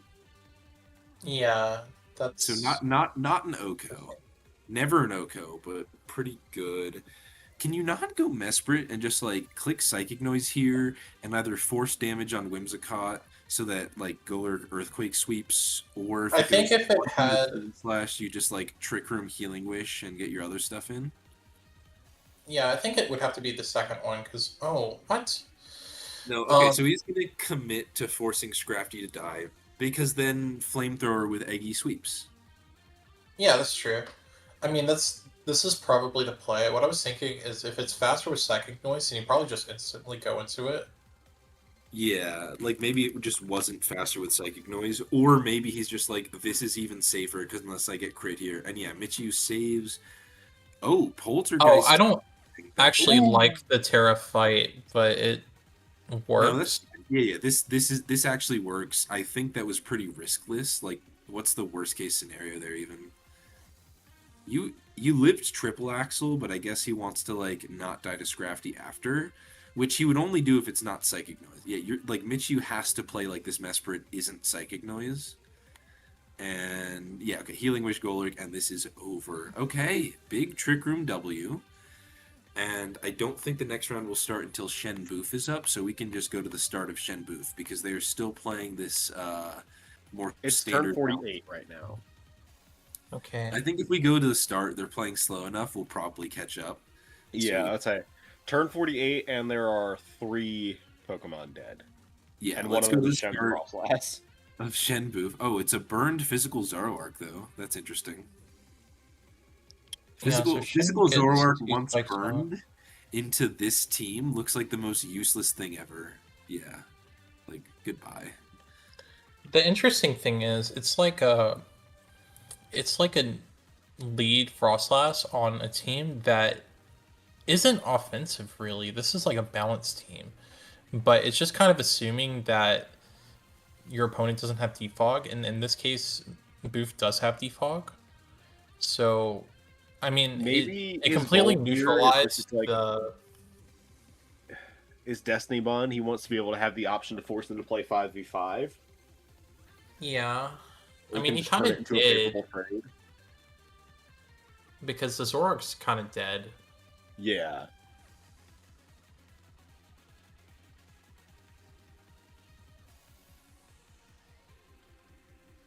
And now it's actually dead.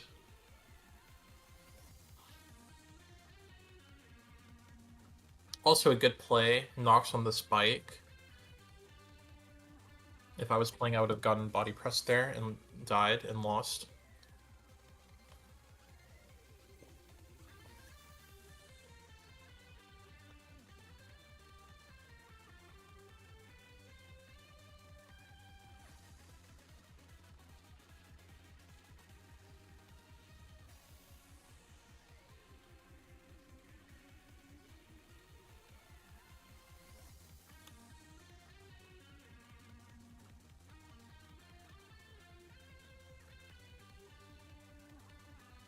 foil Earthworm. This is pretty interesting. Yeah. Haven't seen that one in a while. And that's why you haven't seen that one in a while. Yeah, it's not very good in this 1v1. Just like Grandma used to make. I guess you go Florges here and just hope it doesn't Terra. Maybe. Interestingly, both of these teams kind of have the problem of really struggling with Glowbro. So Makes sense. At least, yeah, both of them have a ground type, but like Surf just yeah, completely messes Surf up makes right that on. kind of a toss up.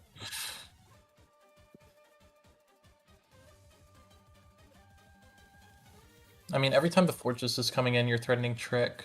I guess now you aren't. And there it is.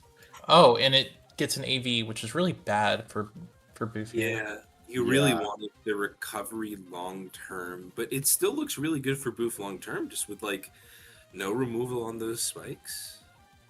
Yeah, I mean, Yeah, the spikes help. The nasty plot in the switch was really weird.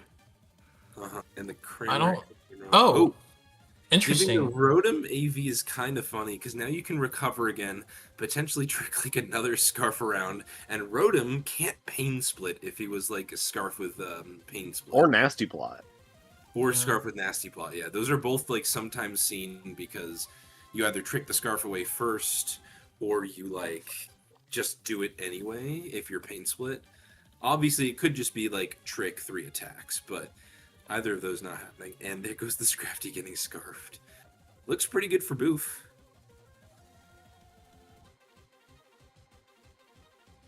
Psychic Noise? Yeah, this Crafty's still really scary though. Well, it is scarfed. I don't think it's I don't think it can 1v1 the Florges. Yeah, I guess it can't. Why is like Boof just It's starts? gonna get a lot of the sense here, but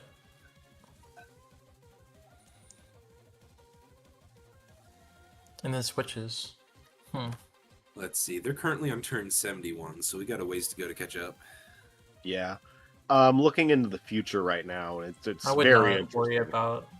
I would not worry about the future right now. No, I'm not worried about catching. I'm just saying, like, it's not like this game is just about to end. At least, okay. I was saying, no, we've got like 30 turns to go before we catch up. Good Volt Switch. Imagine if Boof did the thing they did last time, where they left the Rhydon in on the Rotom Volt Switch. Boof keeps fighting Rotom Moes with his Rhydon. Very interesting.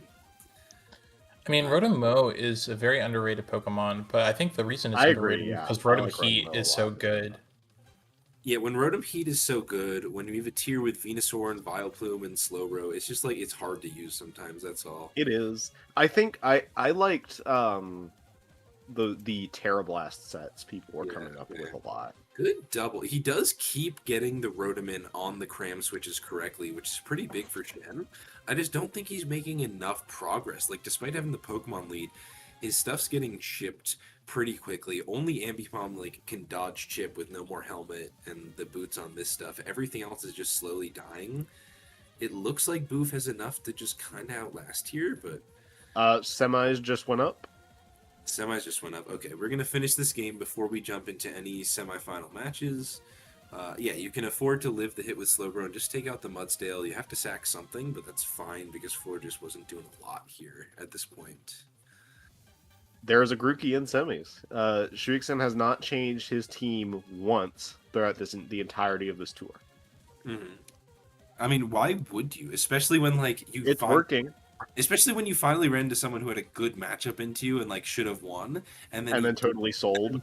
He just completely threw the game immediately, so you never got punished.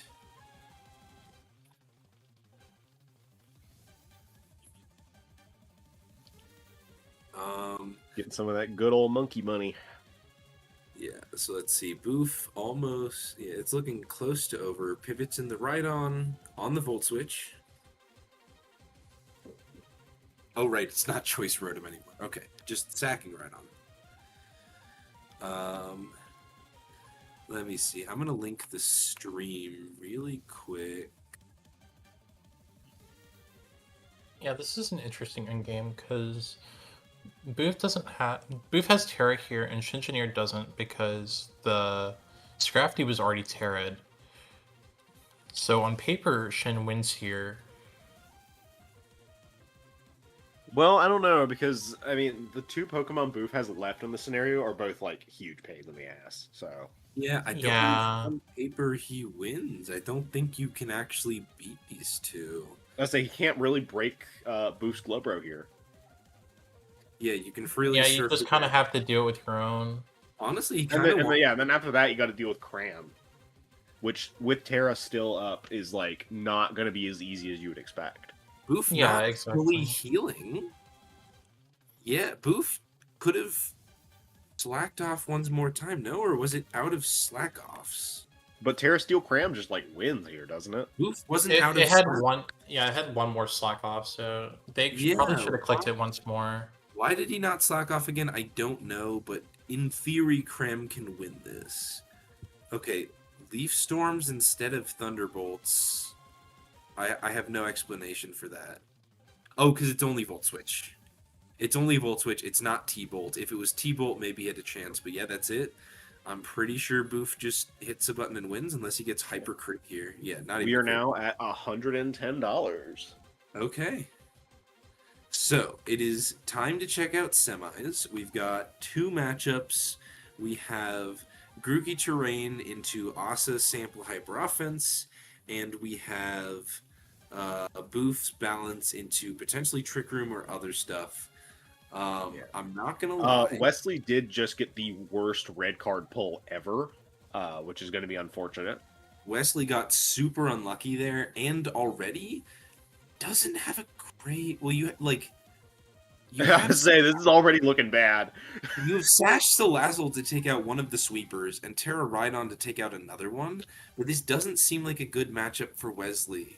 I would Like, say this Delphox is already poised to get a lot of mileage right now. typically, I would say up there. Oh, he comes in against the grassy terrain healing to Sturdy rock sturdy again. That was good. what a good play. Typically, though, I was going to say, terrain hyper offense is usually good into regular hyper offense.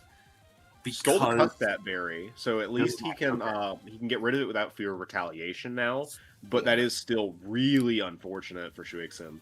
That was a great play from Wesley there. So as I was saying, typically terrain hyper offense is good into regular hyper offense because you're more focused on speed and can outspeed regular hyper offense's frailer Pokemon.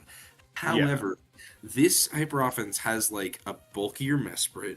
Scrafty's like naturally bulky. Rhydon is always naturally bulky, even when it's not running much bulk. And there's a Sash Salazzle in the back.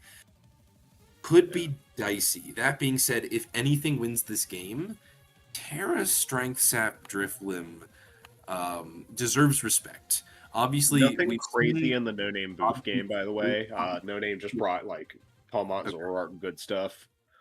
obviously we've seen before the Drifblim Terra is electric, which tends to lose to Earthquake Rhydon, but if you can position it just right, maybe something happens there. Okay, Mesprit committing to a nasty plot. I guess you can afford to, yeah, why not? This should be a free draining. Well, draining doesn't KO, does it? Draining with max special attack. Is it modest Mesprit? It probably is. And there's no way it kills a Hitmonlee. Hitmonlee No. has so much good death. Draining doesn't KO unless you commit to Terra Fairy. Really weird Terra Dark there. Terra Dark is this is unless your Drifblim dodges like 5 Stone Edges from Rhydon, I think this is over. And you'd have to beat Mesprit first somehow. I actually think Mesprit just sweeps. Yeah, that was not well played. Terra Dark expecting the Psyshock, I guess? That's the only explanation. Did he just not? I guess he just didn't know they run Draining Kiss? That wouldn't make sense. Yeah, because Shuixin, like, has support from people who play a lot of PU, but I don't think he himself has played a lot of PU. So yeah, he just gets like support from the Team China dudes. Yeah. So unless they were like actively ghosting him in call, which I assume they're not, he just might not have known that. And yeah, Mesprit can just get up another nasty, click a little of the Psyshock doesn't kill yet. And you are 2 KO'd here. So yeah, I think Very interesting position still. It's not undoable for Shuixin. Yeah, if Rhydon, I think Rhydon would have to Sword Stance on the Strength Sap, and then if you miss 2 Stone Edges, Rhydon doesn't win. Salazzle is Sash, but it's Endeavor. It's not like Encore or something. It's not over. I mean, it's terrain. It's never over. Grafty is Poison Jab. It's not Encore. Yeah. Oh, it's Rock Slide Rhydon. So you have to dodge Rock Slides, which is even less likely than dodging Stone Yeah. Edge. And also, there's Rock Slide on the Sceptile, too. Sceptile's slower. Doesn't have Unburden anymore. You can just, like, Strength Sap and be fine. I don't think that's a threat here. I think the win con for Shuixin is just dodging Rock Slides. I don't think there's any other realistic way. And the Rhydon is 0 bulk, but I don't think Driftblim 2 shots with Shadow Ball. Even if Driftblim is max modest. Yeah, even a max modest Driftblim does not 2-shot with Shadow Ball, so if you go into Rhydon, you can Sword Stance on the Strength Sap and then just hope you don't miss 2 Rock Slides. Unless Shuixin predicts the Sword Stance and goes for a Shadow Ball and gets the immediate Spadef drop, then that would also potentially win for him if he gets like a Spadef drop or a crit as he predicts a Sword Stance on the Strength Sap. But I think those are the only outs for Shuixin, is some kind of luck plus potentially some kind of prediction. Although there's a lot of thinking here when surely like Wesley does not save Mesprit. Why would you save Mesprit? Yeah, let's see the. I would say, I feel like you just eat the Shadow Ball and then move on with your life. You have Sash Salazzle to definitely Endeavor Mudsdale. You have Scrafty to definitely beat Tatsu. So I really don't think you should risk anything by saving the Mesprit. Like, yes, would it be nice to have into like beating Mudsdale and Tatsu? Sure, it does do that. But don't. The Driftblim is the threat. Don't risk anything into the Driftblim, I think. Especially when your opponent's win con already is getting lucky, I just would play it straight. Yeah, because the only play that would really make sense is switching Hard Sceptile there. But then, like, if you switch Hard Sceptile, you open yourself up to. In the other game, Boof just got Dark Pulse flinched, and that looks kind of over now. That flinch was huge. I think that was like, and then made the wrong call on the disguise. Oh. Yeah, that Dark Pulse flinch was like game ending, because in theory, Slowbro might just clean up the rest of that game. But not now. That's tough. But we're not watching that game. We're still waiting on Wesley. Okay, he does sack the Mesprit. I think you just go Scrafty. This is potentially how you lose.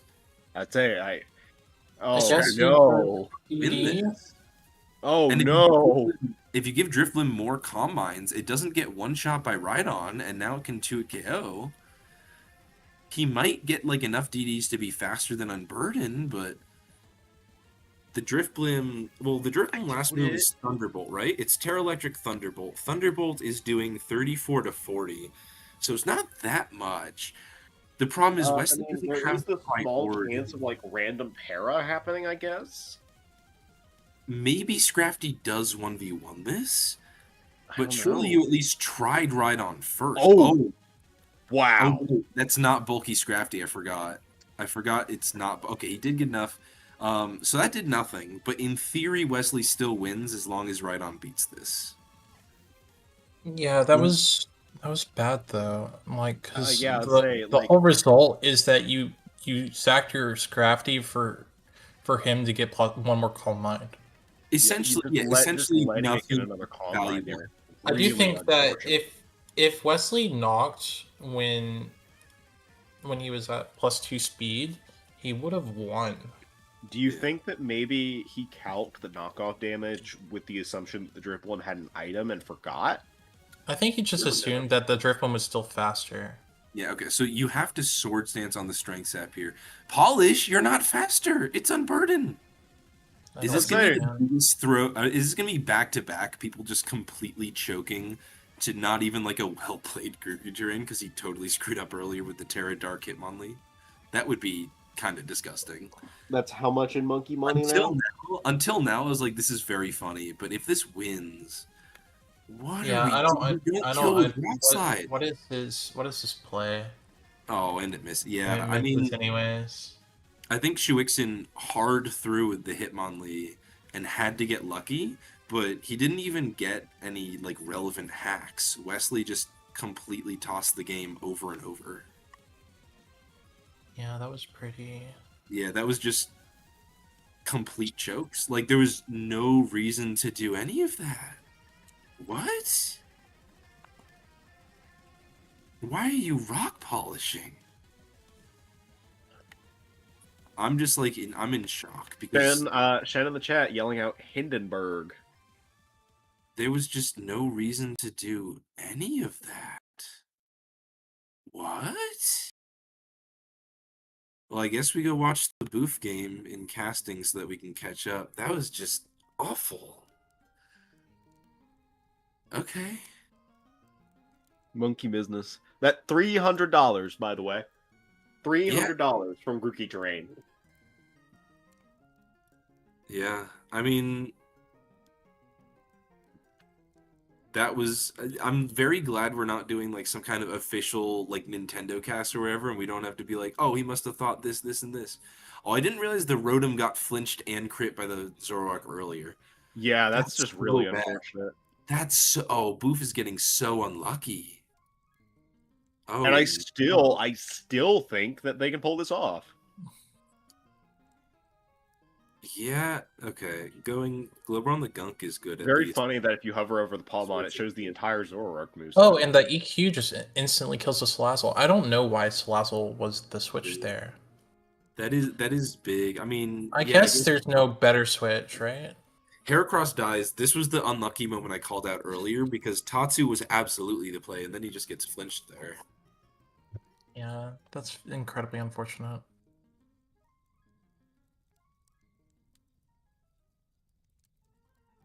Terra Poison on the Grass Haunt. Which you had to, and like as no name, forcing out the Terra Poison is still good, but you're not that good. Like none of your other mons are great into Terra Poison regardless, so it's not like it's a huge loss for Boof. It's not like he Terra Poisoned into like a psychic move or something. Yeah, I feel like they're still in pretty good position. Oh, no, Nate, throw in a Sentry right there from. Oh, never mind. I'm watching ahead of time, not on the cast. My bad. It's crazy. I was really excited for that moment. Earthquake, I think you just you sack the Woe because you don't need it for the Palmot, and then you can go back into Glowbro. And it's I don't know if you go back into it. You just sack it here. Yeah. I mean, I get what you mean. You go back into it after it dies. Yeah. Y'all are about to see some real funny business in a couple of turns.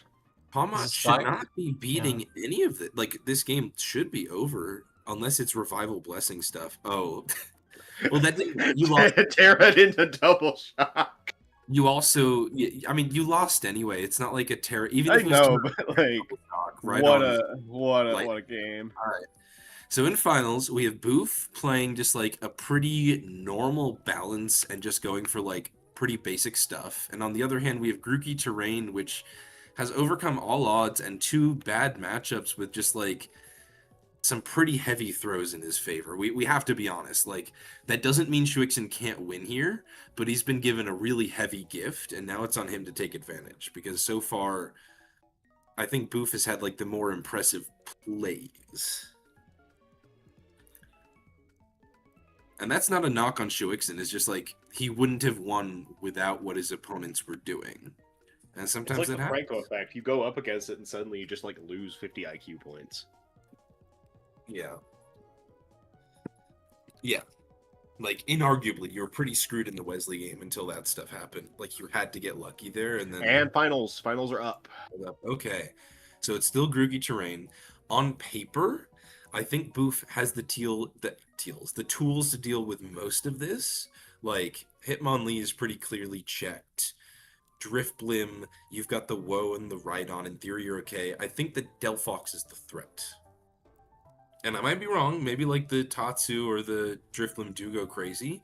But I think the thing for Boof is you can't allow Delphox to position itself in such a way where it even just nasty plots, like even without the agility, Scarf Heracross into a +1 defense Delphox, and if grassy terrain is up and it's got no item, you can't Earthquake or knock off that well. Like, Scarf Heracross probably is not killing the bulky Delphox, so even if it doesn't agility, I think you're okay. And it is Scarf Heracross from Boof, right? It looks like Is it's it? Scarf Heracross. I mean, like, otherwise you have no speed control on this team. Unless it's Yeah. like Scarf Wuqian or something. It could be like Scarf Tatsu or Scarf Rotom, but it looks like Scarf Heracross, especially because we know it's not Guts. And if it's not Guts, they're usually Scarf, unless it's like the Spikes bulky set that Scarf Kricketune was watching or using when we watched him. Okay, doubles into slow, bro. Oh, and it's Seed Tatsu. That's why it wasn't Boots like that whole time ago. The Tatsu's also Seed setup. I've just checked. Grand prize on the line for this game is $399 USD. Huh. Okay, Big Nasty. What are we doing with Sidearm? Not enough because of the Seed boost. So I was already wrong. This Tatsu is a Beefy. big problem. We saw last game the Slowbro is Helmet Toxic. It's not Assault Vest, so Draco just picks up a kill here. Oh, Bori tries to really go for a weird safe surf. surf. Speed tie? Either a Speed Tie or Scarf Tatsu, we don't know. Either way, I really thought Draco was the play because Surf wasn't going to kill the Slowbro anyway. Yeah. Weird. Interesting. Not the worst. You didn't need Tatsu to do things Yeah. necessarily. Setting up the Drift Blim here with the Wochian in the back is not the move. It's not ideal, but I think you have to like force a different positioning, and there's not a lot else to do. I don't think Drifblim suppose. should win the 1v1 because it is Shadow Ball Thunderbolt, which is fully resistant. Unless he's changed it to Air Slash in between games we haven't seen yet. But Which I would doubt be it. Does this Wuqian have Leech Sheet? It does. Okay. Yes. Yeah. I'd So say, yeah. it should be pretty much wrapped because this Big okay, crit. that crit Okay, drop is really the Death annoying. Drop and Ruination dodge? Oh my god. Okay. The thing is, In the Strength grand Set- scheme of things, I don't think it really matters, but that is really unfortunate. That's I mean, funny. is this knock or foul play? Because I still think that the Driplim loses. Oh no, it Yeah. definitely loses. It just definitely like loses, how lucky yeah. that was. The I thing is, think you kind of had to go Hitmonlee. did Boof need any health on the woe? Because I think you're already like you're not afraid of the offensive Mudsdale that much. Hitmonlee, you have the Slowbro. Really, it's just a matter of Delphox. Can you not lose to Delphox?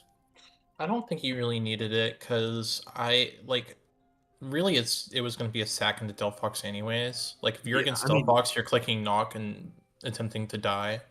At best, you still have it. So, like, if you've Toxic to the Delphox, you can pivot into a stored power. Oh, I don't think you should go Delphox here. You just get Toxic. This is Toxic Globro, right? Yeah, you're on too much okay. of a timer. You do one shot with Fire Blast right now, but now Boof just has to survive. And the fact that he's Protect Wochain means that you don't even like risk Wochain. You I would just say can you like can farm for those turns very easily.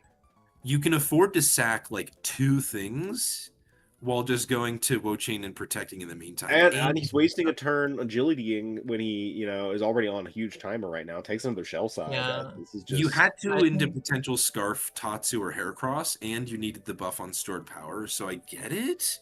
But this Delphox really tough. best gets 2 kills.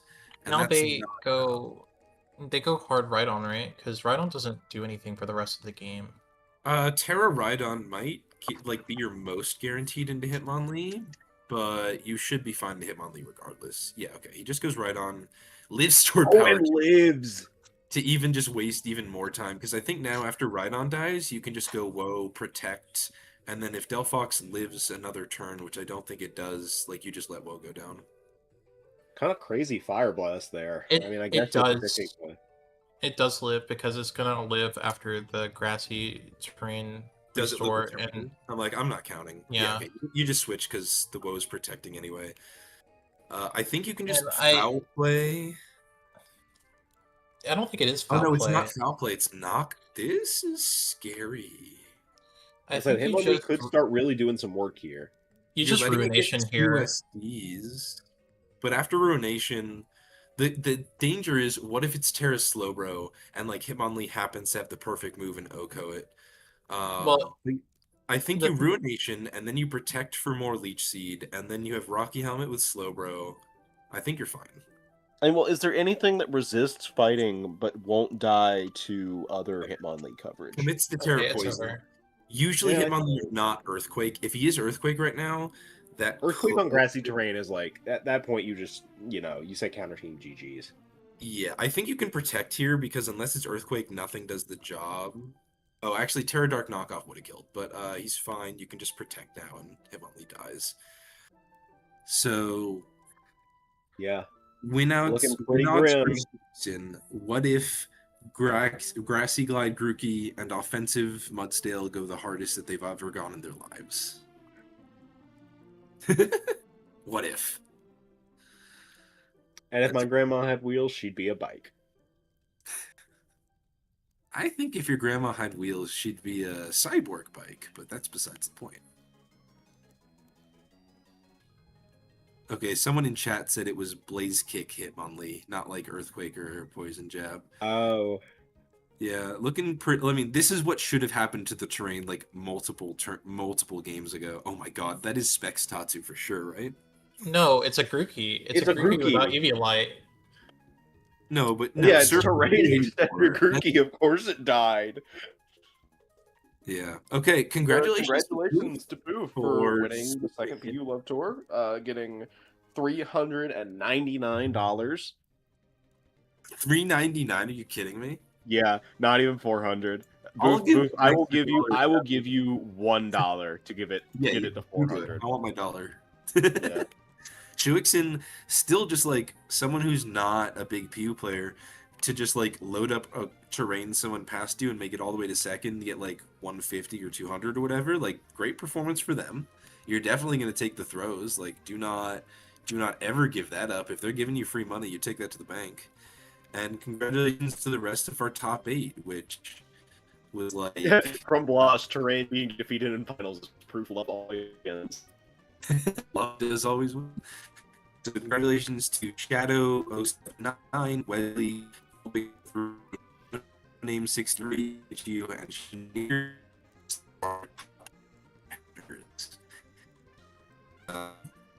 Another thing, an extra very round one opponent who was apparently Doso 749. That sucks.